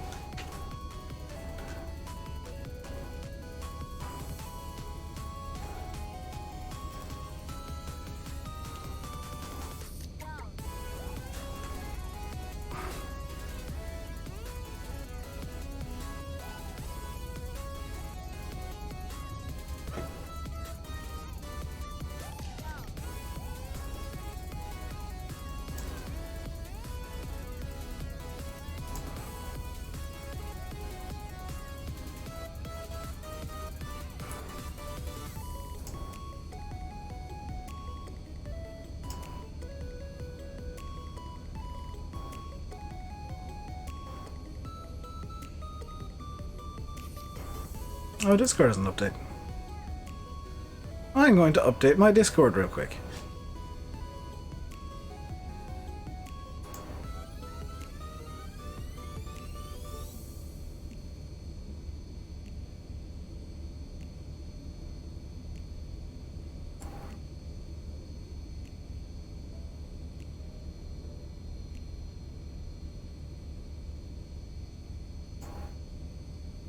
I have no idea what that update did, but it apparently did something.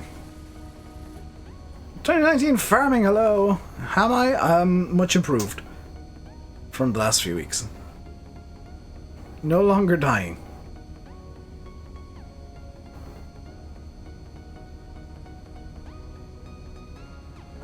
So streams are going to be back to something that vaguely resembles normal in the next few days. I need to set up Shamrock Valley tonight, and then I don't know. Then I'll stream Shamrock tomorrow, I guess. Christmas Discord names? Maybe. I'm a Shamrock? No, I'm a leprechaun. I'm short, fat, and Irish.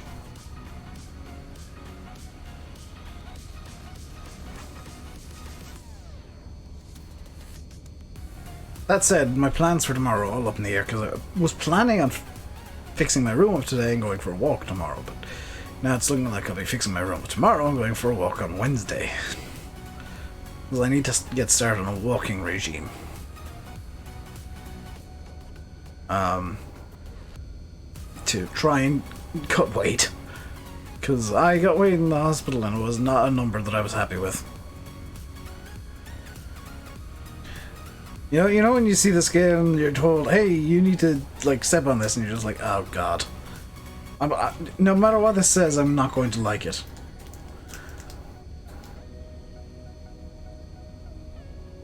More original than V?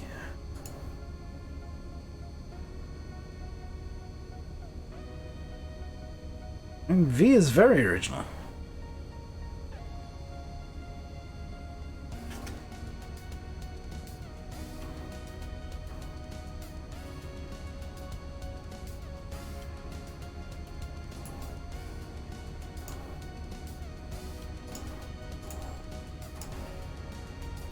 That said, I have removed your V.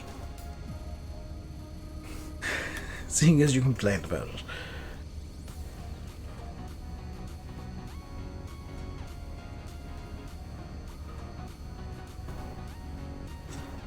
But Is the wind starting to shift? Is it just going to be solid headwinds the entire way? Press some buttons? I don't need to press any buttons. I've got autopilot on, I'm tracking my progress, which for some reason I'm both... Oh, I hate when planes do that. My progress is pages up, which I forgot to turn TCAS on. Don't particularly need it, but it's always nice to have.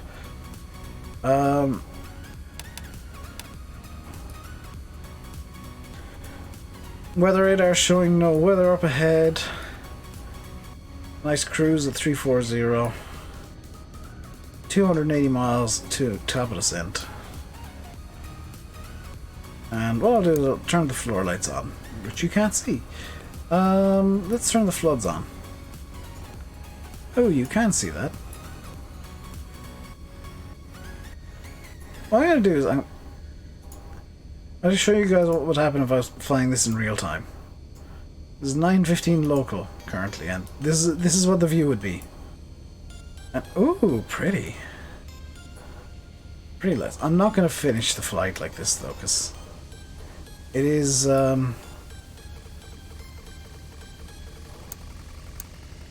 there's the floor light. And the floods can come off, and this would be what you'd see.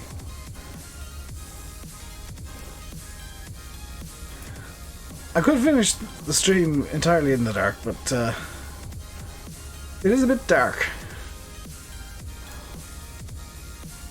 So let's just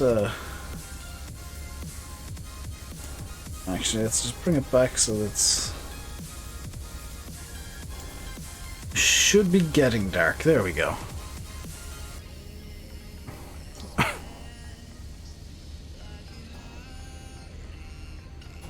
Because now if I go to the outside view, we get a lovely view of the plane with the sun just beginning to set in the background. Also, holy cow, that nose-up attitude. Shouldn't be too surprised considering we're at 34,000 feet, but that is one heck of a nose-up attitude to maintain the little flight. There's some nice terrain going on down there as well. Actually, that is a really dramatic picture.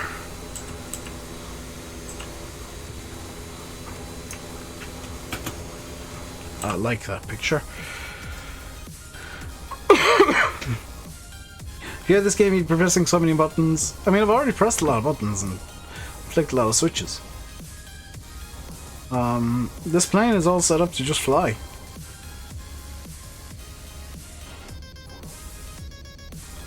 I mean, give it what 40 minutes or so? Less. 20 minutes or so? 25 minutes? And then I'll be back into button pressing mood. Like, there's our top of descent there.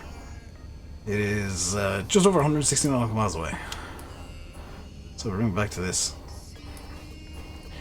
Should be good. So our top of descent should be after no. Why are Kunak and Gibad like right on top of one of them? That's kind of silly.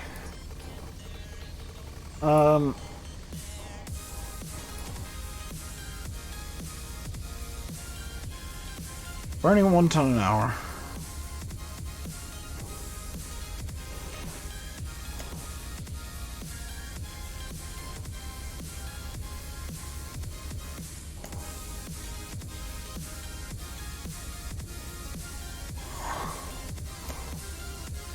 Is that 5 knot wind correction? And there. It should automatically update, but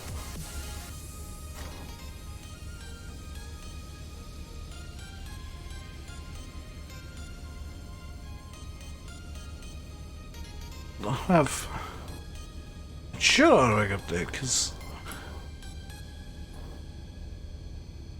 I don't see any reason why it wouldn't. So this sounds we're gonna be landing at 138 or 134. The big question. We'll land, I mean, 4 knots. The difference between 28 and 40 isn't a huge difference. So we'll land flaps 28.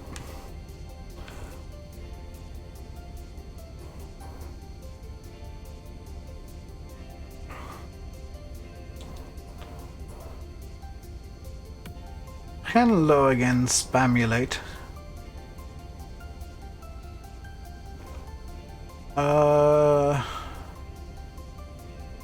Do I not plan my arrival now? 3407.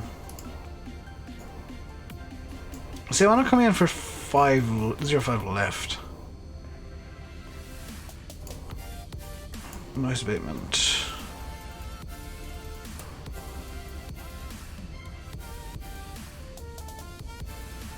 Okay, 05 left is departure only.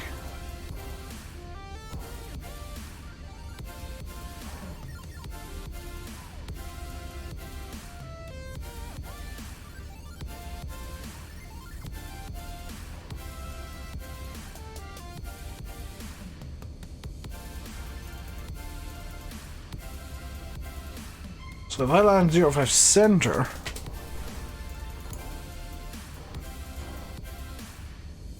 Zern taxiing is basically where a star is over here.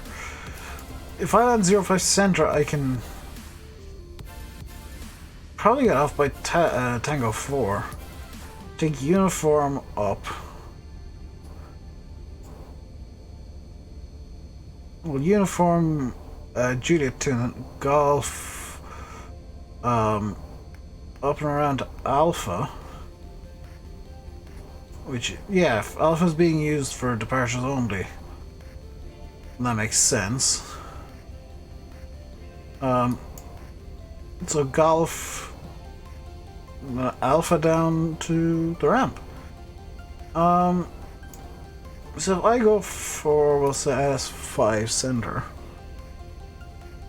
or 05 center.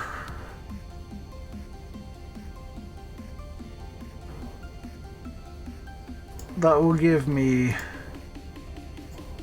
Actually, is there time on this noise abatement?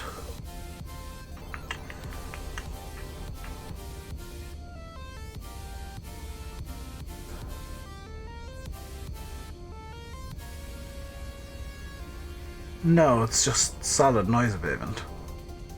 Ah. Because we are a fan jet.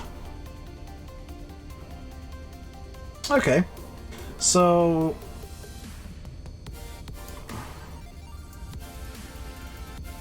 our minima are fine, that's fine.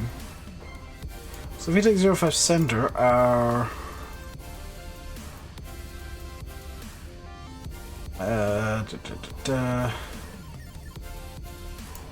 decision height is going to be what, 650? Sorry, 250.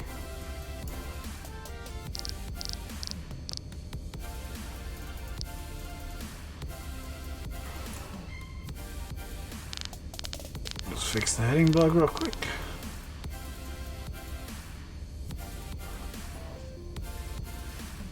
Actually, that should always be moving in that direction, shouldn't I?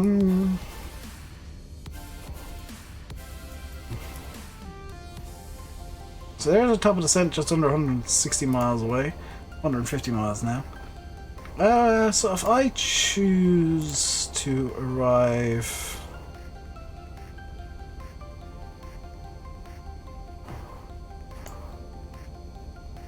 IS-05 center via Charlie Victor 02, I'm gonna guess. And then set this to plan. Set this to legs.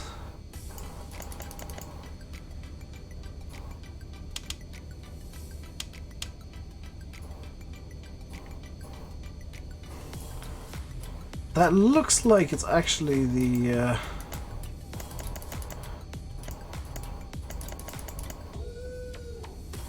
that? No, that's the more extreme version. Okay, so it's Charlie Victor 01.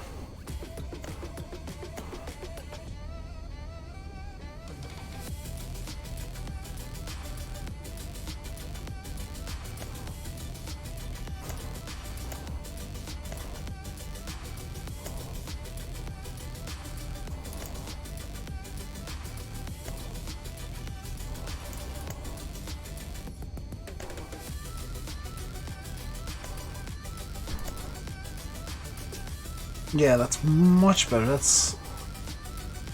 Where have I been? I've been ill, Kieran. I've not been very well at all for the last month. I've had a quite bad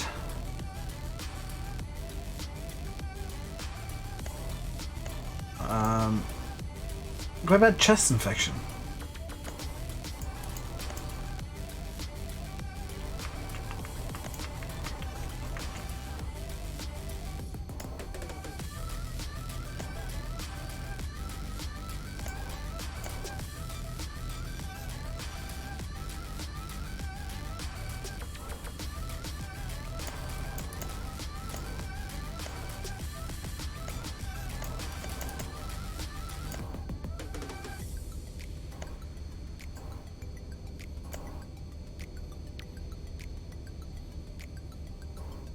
No.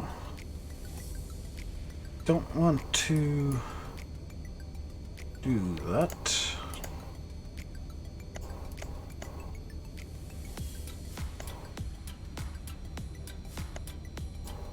Because we're still 169 miles off. Descending. We'll, however, set this to cruise. There you go. I'm all good now, more or less. I'm not 100%. I won't be 100% for probably a couple of weeks yet. But I'm good enough that I can stream. I'm good enough that I feel comfortable streaming again.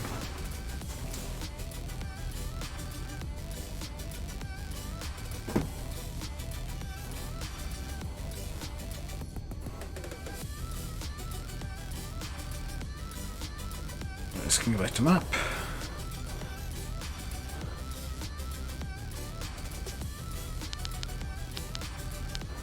There you go. Actually, no, that should be... No, I was right the first time. That should be set over there.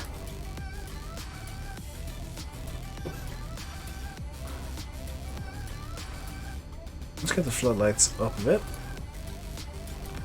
It's that awkward time of day where the light is bright enough to cause issues, but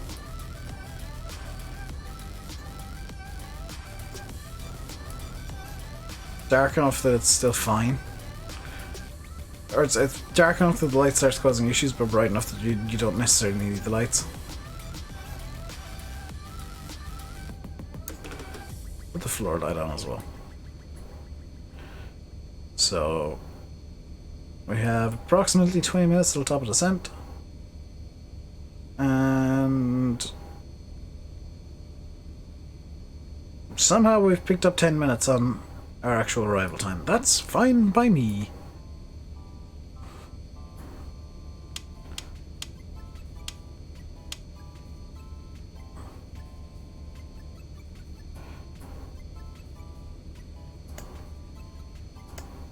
Let's just check the approach. Yeah, we can totally land flaps on the gate.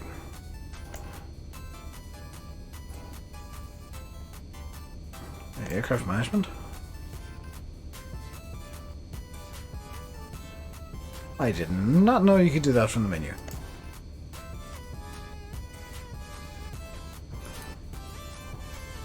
Let's get the progress page back up.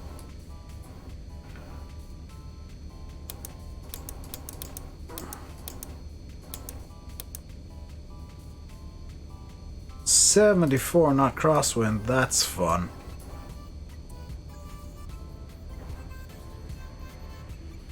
When you're flying faster than usually take these...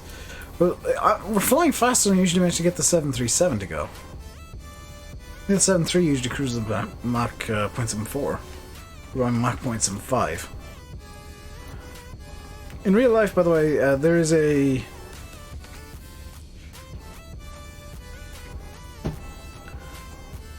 There's a flight between Khartoum and Cairo served by Egypt Air, and they use a 737-800. Which was going to be my backup plan, was the 737-800 to Egypt Air. Because I couldn't find a livery that made sense for the MD-80. And annoyingly, I don't think Egypt Air have any A320s, so... my backup plan was entirely based on, this will work, I don't have any alternatives. Now we are coming very close to A320 territories, so I will be able to use the A320 quite a lot in the near future, as well as the A319. So I've got pretty much every major air route in the world now covered, and the ones that I don't, I can use one of my biz jets on. This livery is a biz jet. I've got a 737 biz jet. I've got a 747 biz jet. No, I don't. I did have one, but they updated the 747. I don't anymore. I've got the Challenger 300. And I have... any other jets? The class biz jets. I mean, yeah, I've got an Embraer. I don't like using the Embraers because they're hideous. I've got two Embraers that I don't like.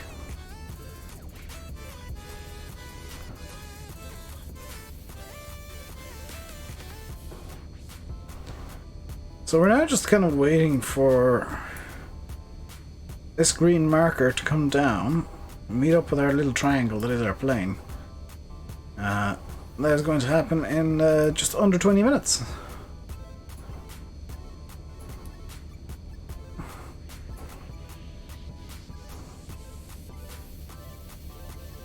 I'm gonna leave the timings as they are now. I'm not gonna fiddle the time anymore. It's looking like my guesswork with regards to how far I could push things with the I did not turn on any lights.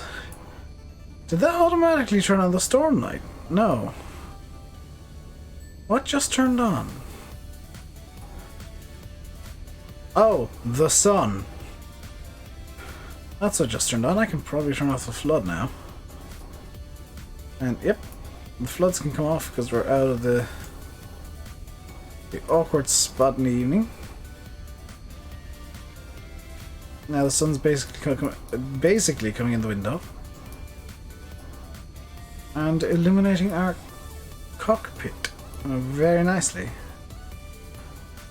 It will be dark when we're landing, but that's fine by me. I quite like it when it's dark.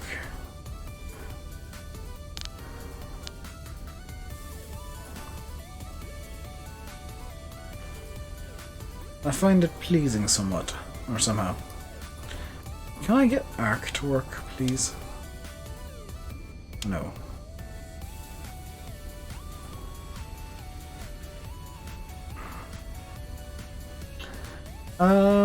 Let's do some program here. 109.9 is going to be our IS frequency for 05 center. Just want to verify 05 center there. This is 109.9.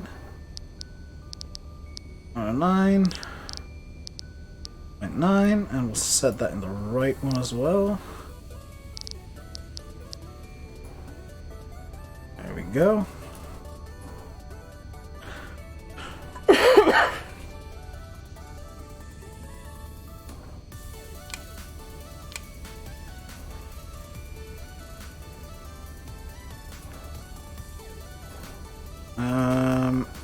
I'll just check that everything's going to be working correctly here.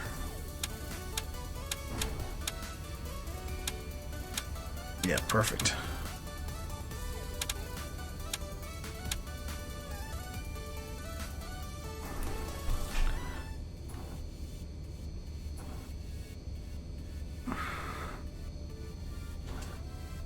So we don't have a whole lot to do until we reach the top of the descent point, at which point we're going to... I mean, I guess we're just going to dive down to this intercept, which is 2,500 feet. And what's our QNH? 1020.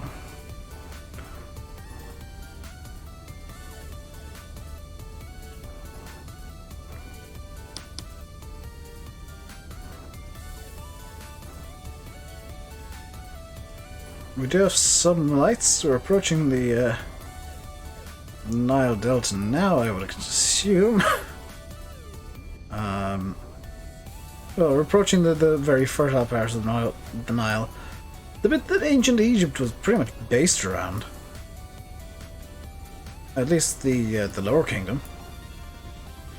Because oddly enough, the Lower Kingdom was farther north than the Upper Kingdom. Because they were looking at things in relation to the Nile.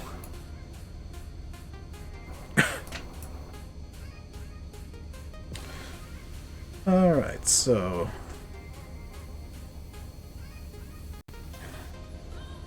Gindi in about 70 odd miles, 58 even.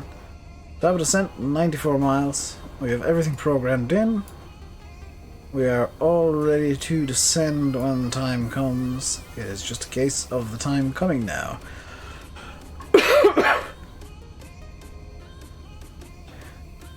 And then we'll start our descent.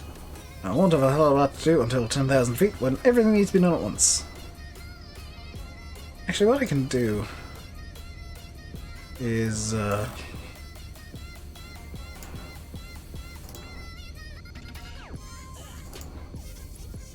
manual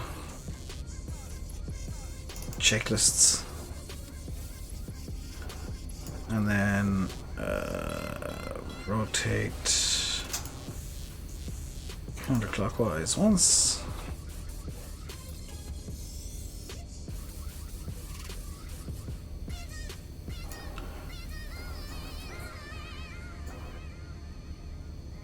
There we go, now I got my checklist ready. Our next checklist is going to be the... Let's just make sure that I actually did the... Oh, I did not complete the after takeoff checklist. Believe it or not.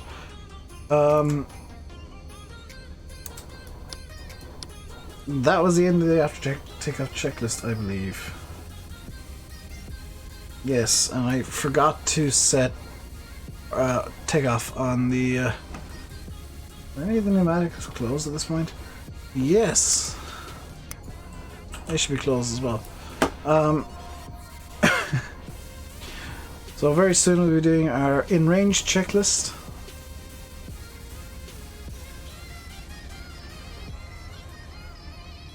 Which... I'll run through when we get there.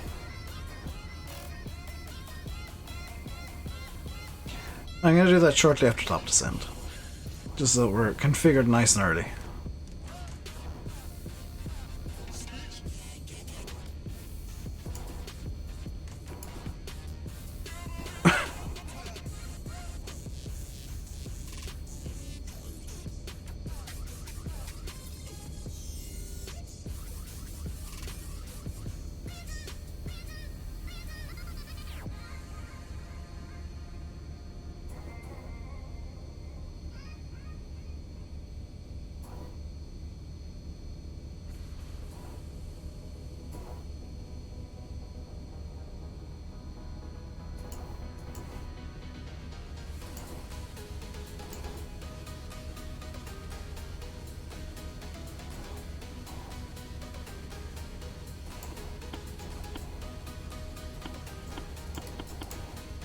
Alright.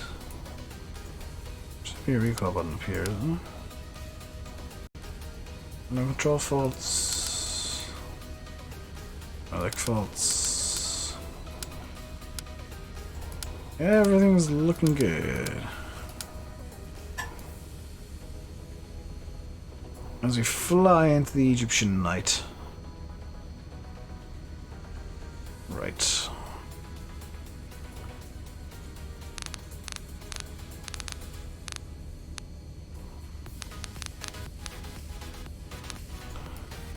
prep for descent here. 2,500 checked. 340 current flight level, we're fine. Altimeter's checked and good. It should auto descend, I think. But I do have a checklist to go through. With the in range, which is will be very soon.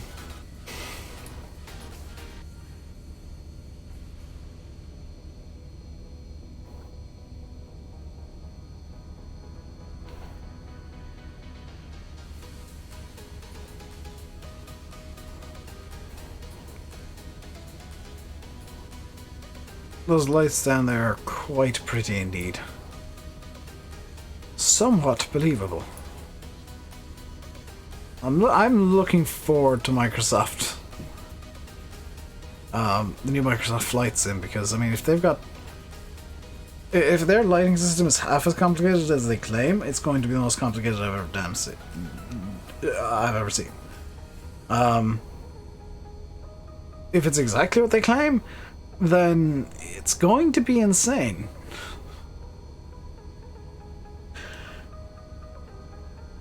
It's one of those weird situations where even half of what they're claiming would be insane.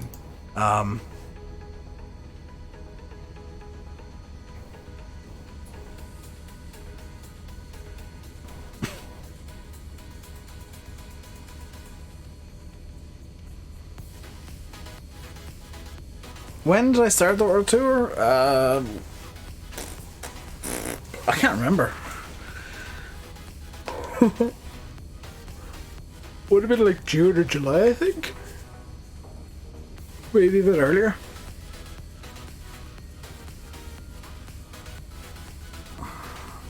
It's something that I anticipated taking an age. And in fact, since I started it, I decided to change the premise. It was supposed to be like small aircraft only, which would have made this flight 6 or 7 hours, as opposed to the 2.5 that it is. I do as well, Eddie Boo. I'm in the alpha, and I'm waiting for that. So, when that comes out, I'll be taking a day or two away from streaming to just play the snot out of it and experiment with stuff. Going to top of the descent now.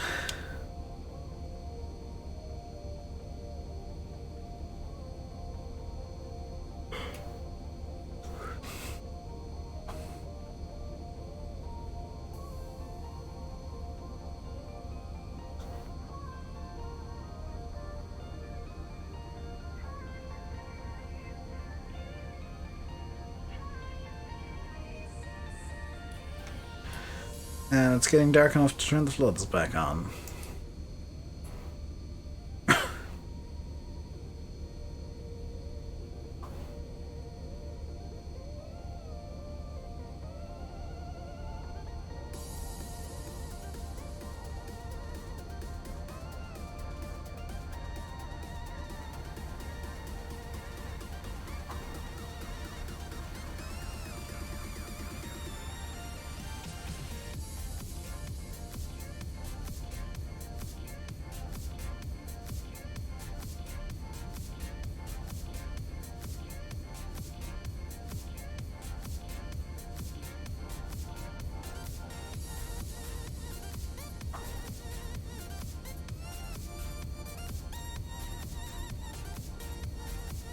You waiting for them to bring out requirements? You have to grade your PC before you play it. I would imagine the requirements would be quite high. At least as things stand, I would imagine so.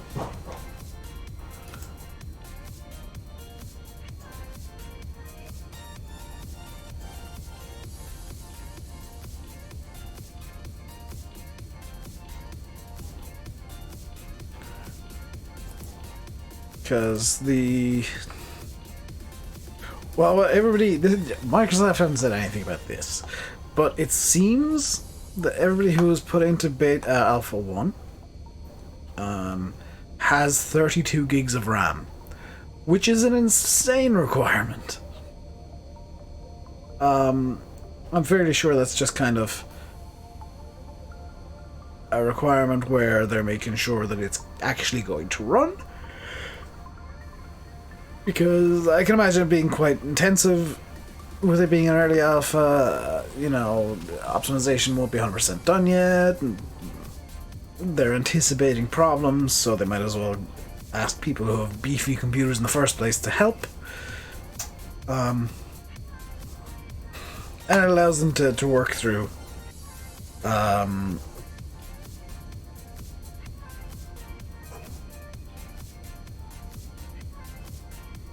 kind of problems that occur on higher end stuff. And then as they move forward, they'll probably...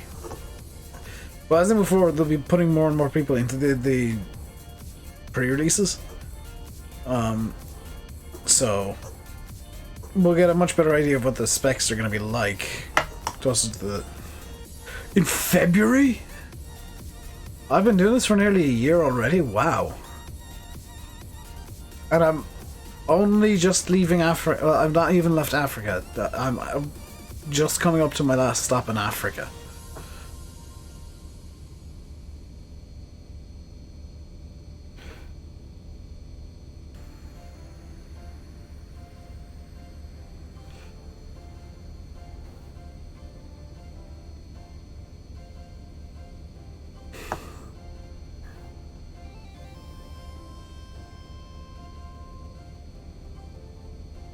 Come up to top of descent. We'll swap to our magnetic headings again.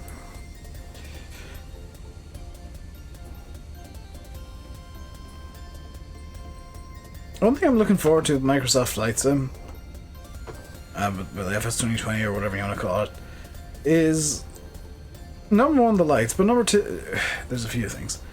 You got the lights, you've got the level of detail in the cockpit that they're promising, and you got the weather system that they have developed. Like, they're, for me, 3 huge selling points. And that's before you get to the fact that the world is just Bing Maps. It's all ortho all the time. Yes, please. I will definitely have that. I can deal with that. How far away from top of descent are we? 18 miles. Once we get to about 10 miles from top of descent. And descent altitude should not be 431 feet. It should be 2,500 feet.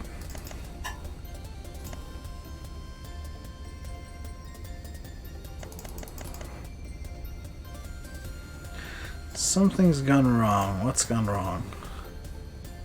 There's a discontinuity somewhere.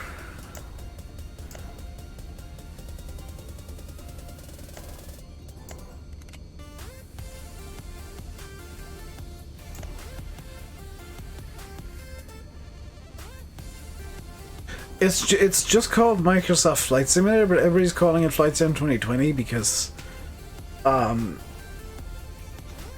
basically, there's kind of, it's officially Microsoft Flight Simulator. I think it's just called Flight Simulator, in fact. But everybody's kind of alternating between MSFS and Flight Sim 2020 and FS20. You bought... Why did you buy a Did you buy a bloody Bray Wyatt Funko Pop?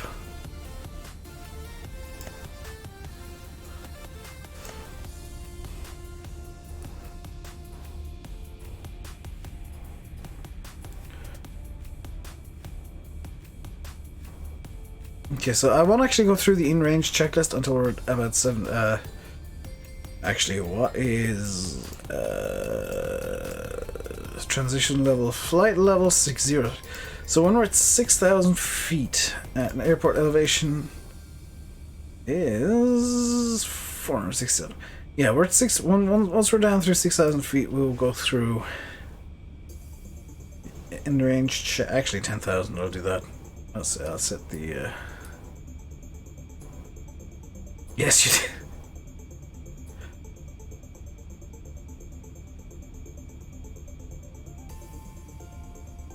Simulate, I have a question for you.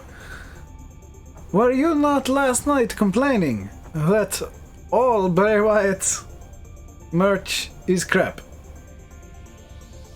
Did you not say that literally last night?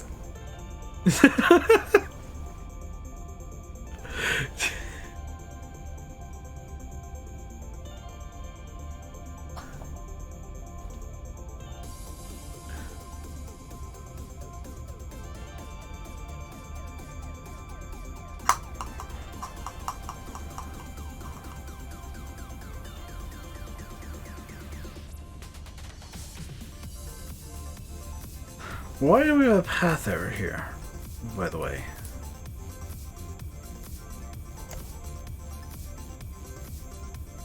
Our end of descent altitude should be 2500.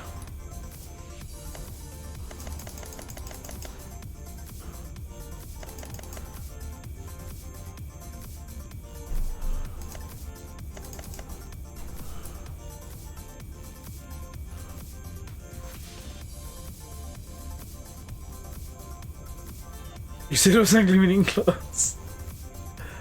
Oh dear.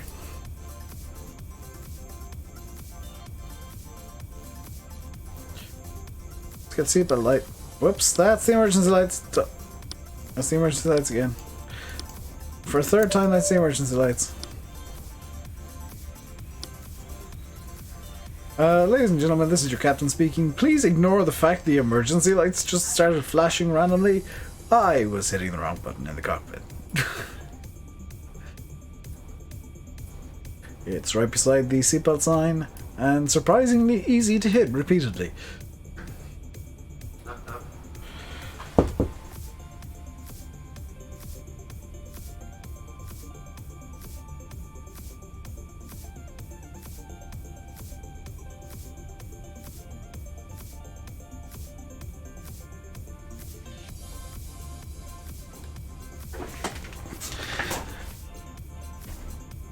So we are...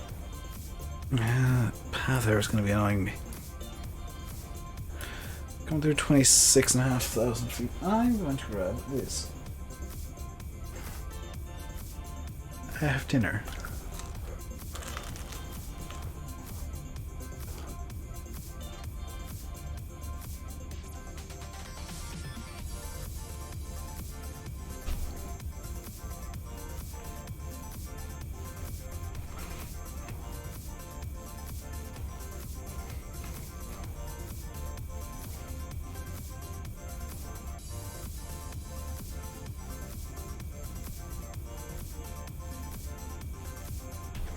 Okay, so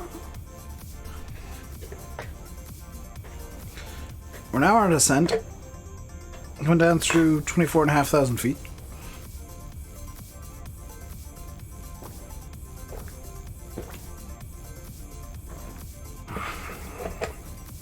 We're ending our descent at 2,500 feet, ready to intercept the localizer of the ILS for runway 05 center. Oh, my co-pilot is eating something completely different. I don't appear to have a co-pilot.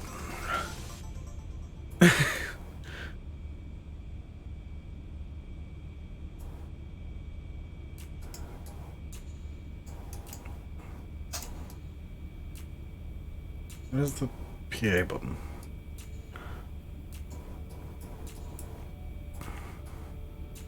Let's turn the storm light real quick. Yeah, that'll do. Good button. Ladies and gentlemen, this is your captain speaking. It appears as if the co-pilot has at some point left the plane. So yeah, good luck. Bye.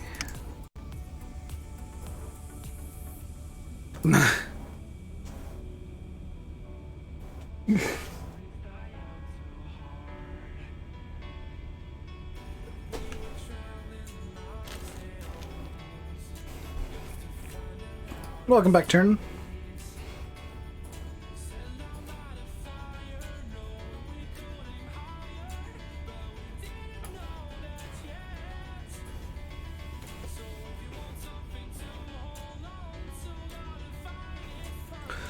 I always hated on approach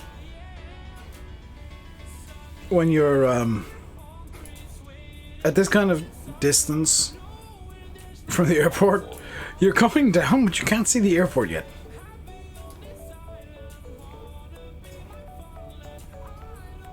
Let's get the sunshades up out of the way, please.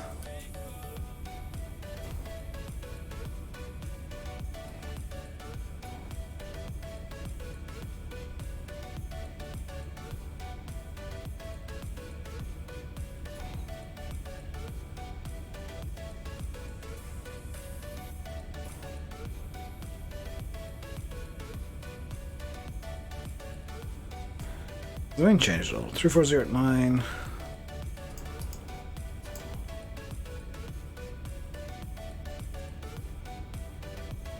Was reported at 19300. Cool. That's about as current as the weather can get.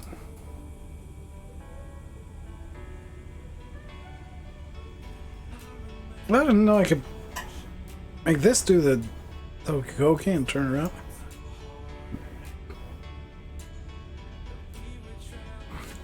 Right, let's go through the in-range checks. Hydraulics are on and high checked. Altimeters are standard currently, will be set to 1020 at flight level 60. Landing data is set, bugs are set, TRP set to go around.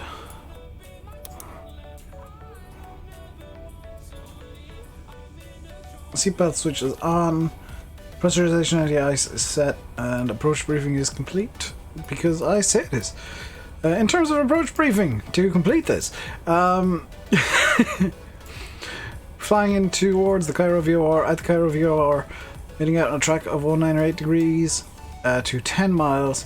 At 10 miles, we will begin a turn to intercept the 045 radial of the ISDME 109.9, India Zulu Fox Charlie, and we will begin the ILS approach to 05 center, planning on exiting at Tango 4, failing that Tango 5.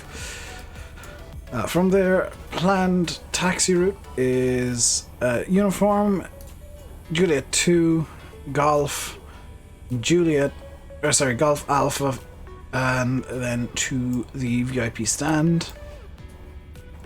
Be aware of the lighter road that I may mistake for a runway, and the red and white fence lights are not PAPI lights. Sorry, not HIALS. As approach briefing complete and in-range checks complete. 767 heading from Belfast East Mids, that's a cargo plane. That is probably... If it's a 7.6, I'm gonna guess it's either UPS or DHL.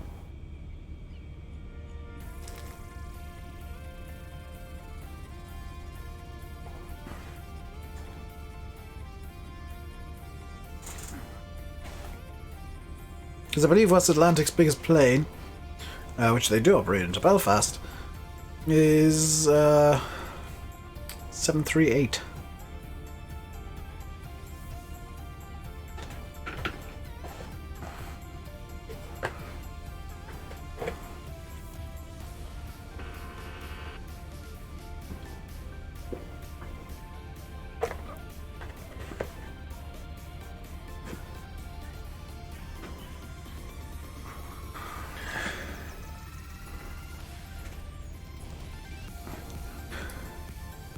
Down through 12,000 feet, let's get those ground floods back on. And those landing lights on. Those lights can stay off until we are near to landing. Let's get the wing lights on also.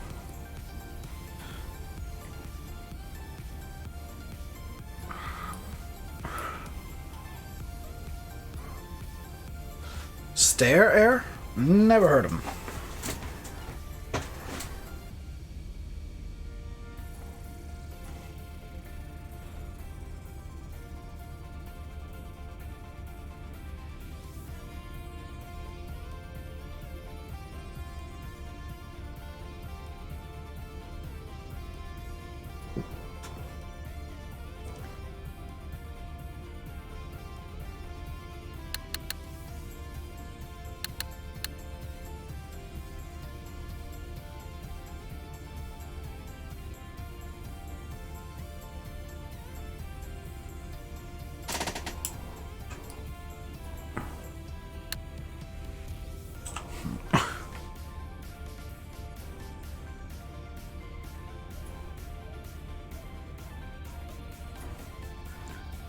there is the airport.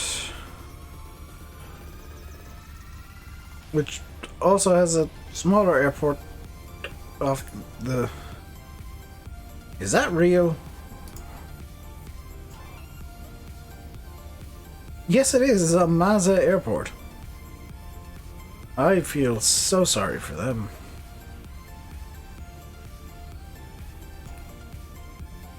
It's like right at the end of the runways.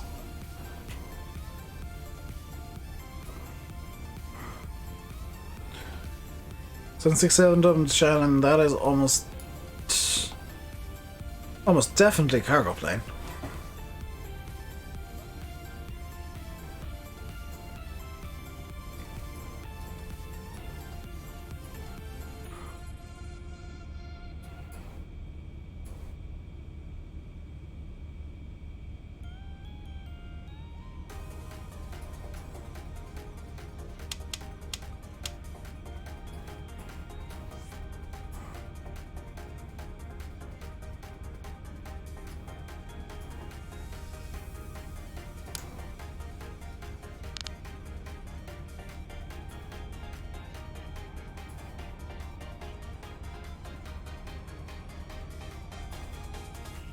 UPS, sweet.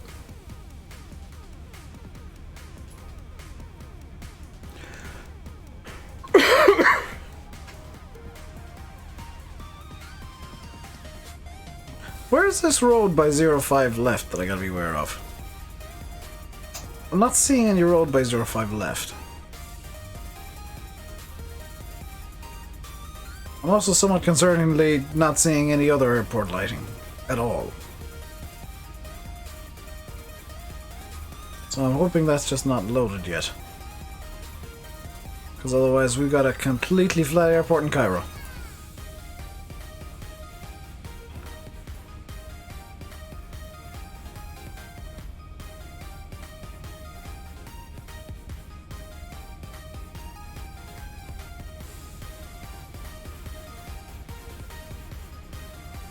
Ever try traveling business class? No.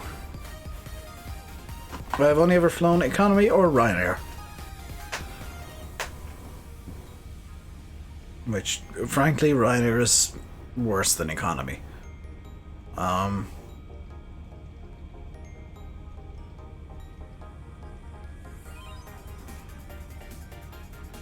be fair, I've flown a couple of charters as well. On package holidays. Back in the early 2000s. But in terms of like my own travel myself, I've flown on Jet 2. They're frankly just as bad as Ryanair and cost 4 times as much. Ryanair get you where you're going and nothing much else. Aer Lingus are desperately trying to be Ryanair, but they're charging too much to be Ryanair. Air France and KLM, I think, get it right in that they, you know, you pay a bit extra for Air France KLM, but you actually get a bit extra. On both Aer Lingus and Ryanair, there's a paid drink service. Or there is a paid drink service mid-flight. Air France KLM, they don't have that. They literally hand you like a little treat. Usually some sort of cake or bread or something that's related to France or Holland or wherever you're flying to. Or flying from. Which is usually France or Holland.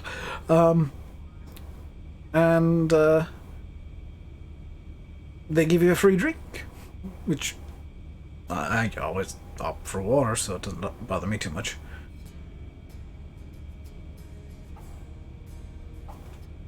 Here's the airport lights.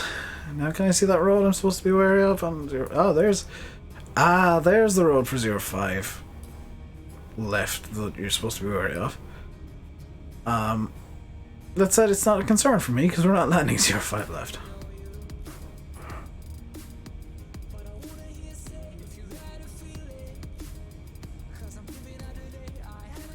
Okay, can I bring my speed down, please?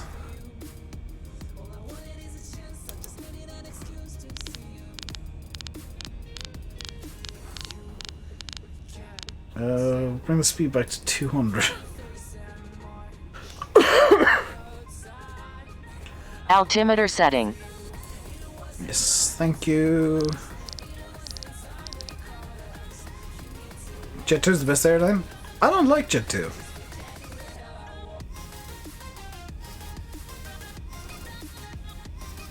I quite liked Air France KLM.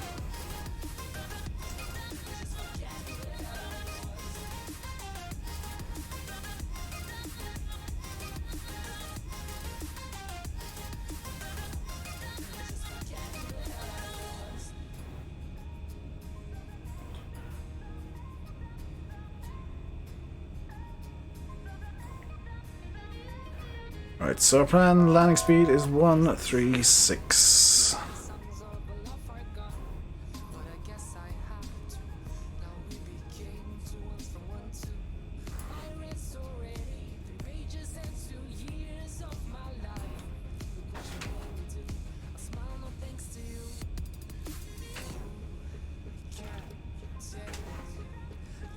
Jet 2 sell Nando's on board.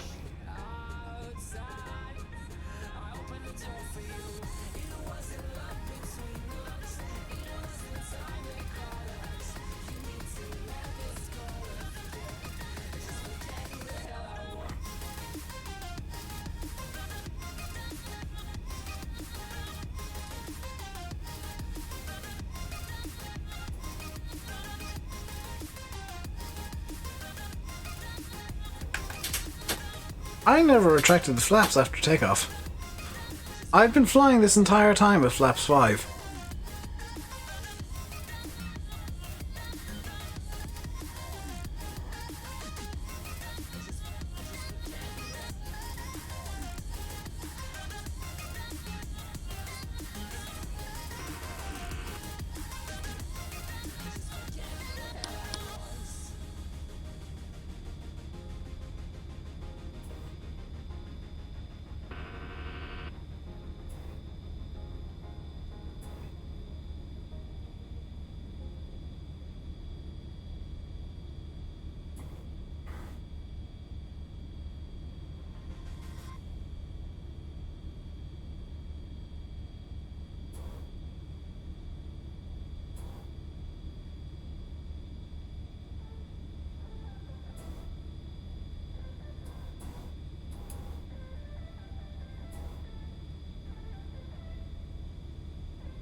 Okay.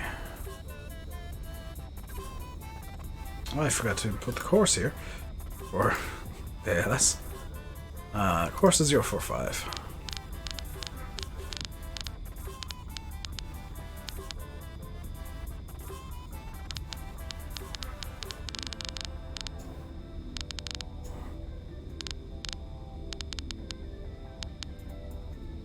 What's my favorite design of airline plane?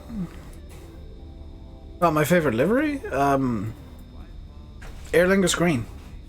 When Aer Lingus was actually green and looked Irish. This is my favorite. As things stand now, I guess. Oh no, I kind of like KLM's blue.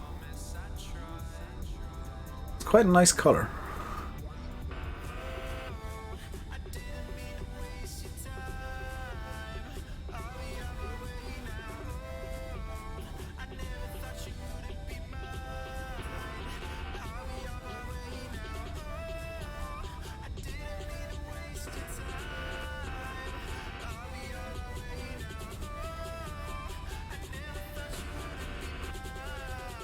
Okay, approach checklist. Altimeters and bugs set. Radius and course is identified. It's not identified.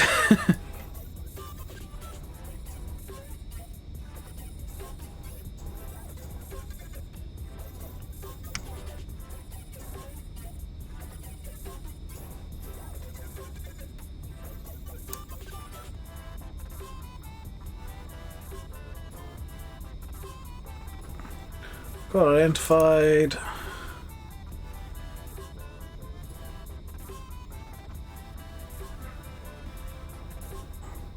And inbound.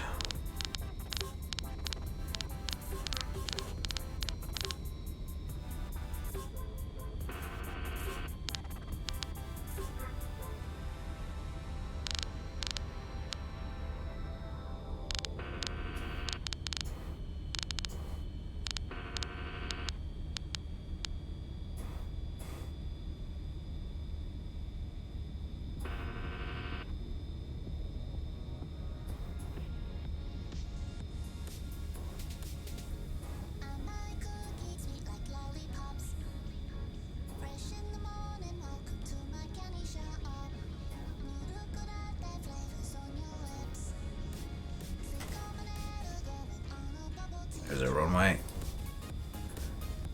Localizers coming in.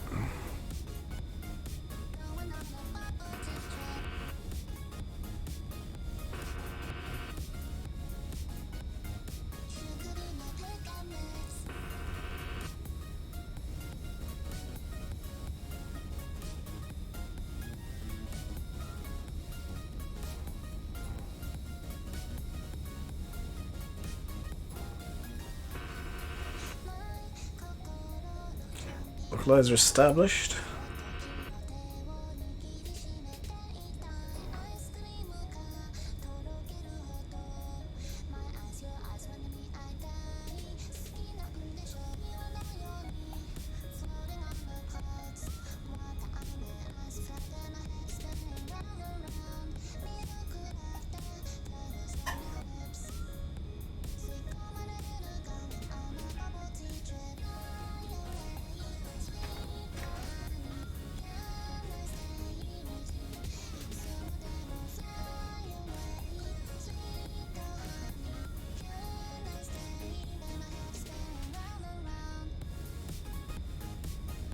Light slope coming in. Gear down, flaps 20, I guess. I don't know if flaps went straight down to 28. So let's get down to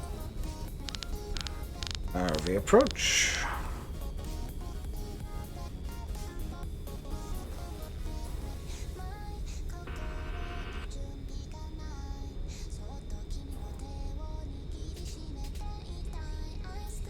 One 135 plus 5.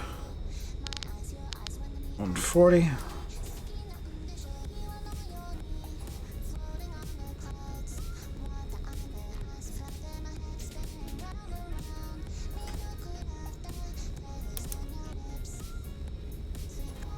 I forgot to actually engage ILS, so Autopilot. let's take the autopilot off. The throttle can come off.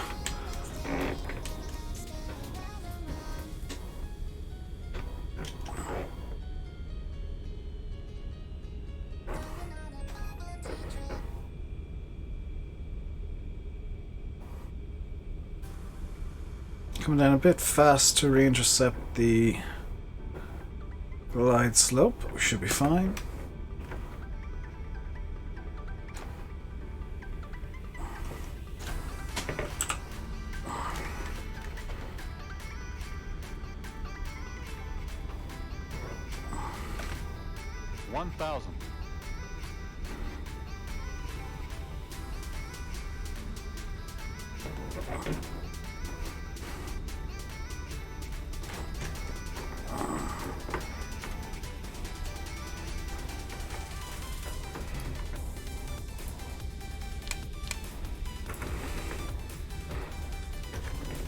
Okay.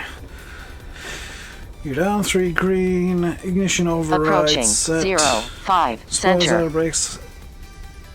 Outburned and set medium. Flaps 28. And everything else is done. Except I forgot to arm the auto brakes.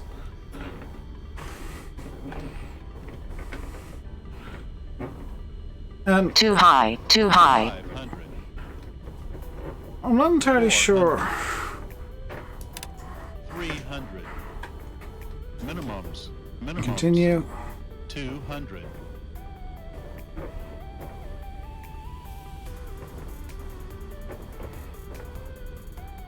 100. 50. 40. 30. 20. 10.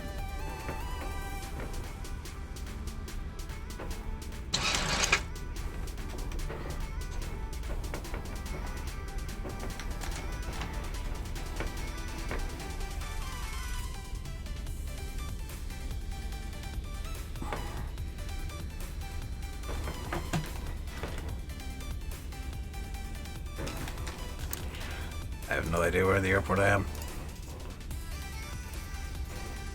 Oh wow! Tango 4 is the next left.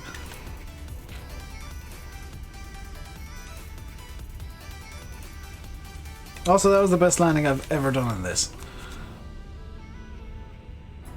Also, this airport appears to have no buildings, which is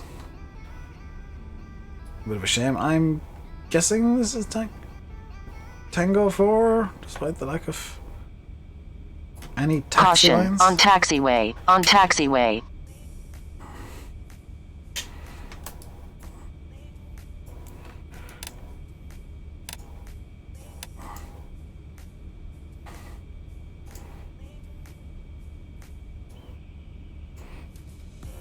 That wasn't Tango 4, but now apparently we're in Juliet 3.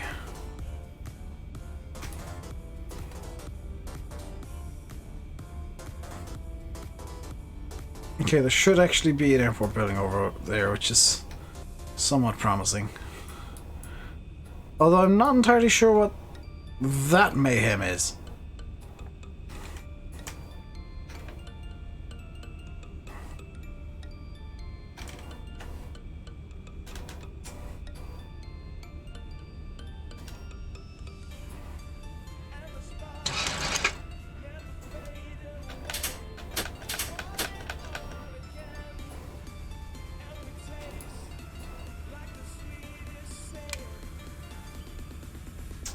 Quick capture landing checklist. Fuel heat and ignition off.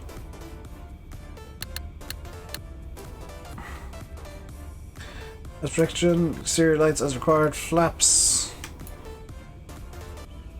Okay.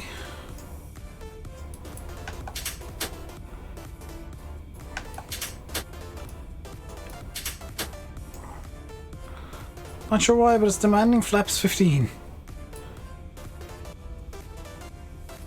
Radar TCAS off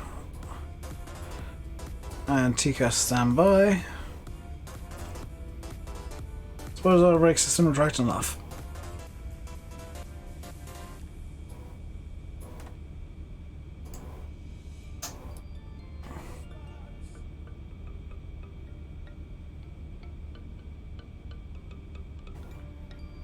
There should be a giant-ass terminal building over here somewhere, which I am definitely not seeing.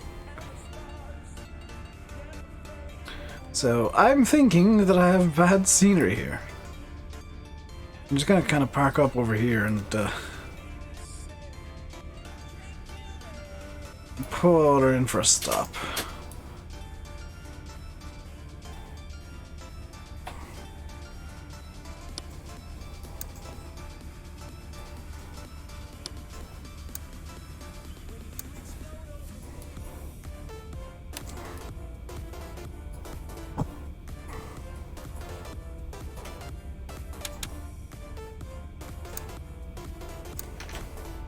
So that is more or less going to do it for today, because the airport's broken.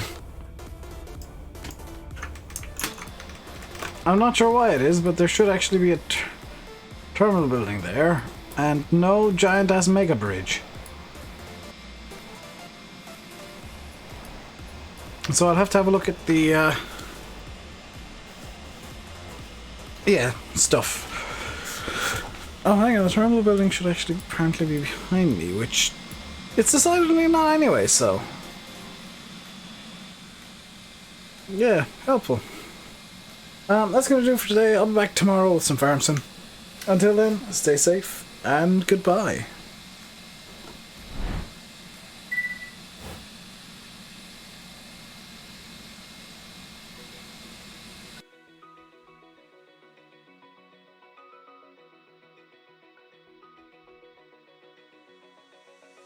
Open eye, feel the waves cut through me, hypnotized by the sounds I'm breathing.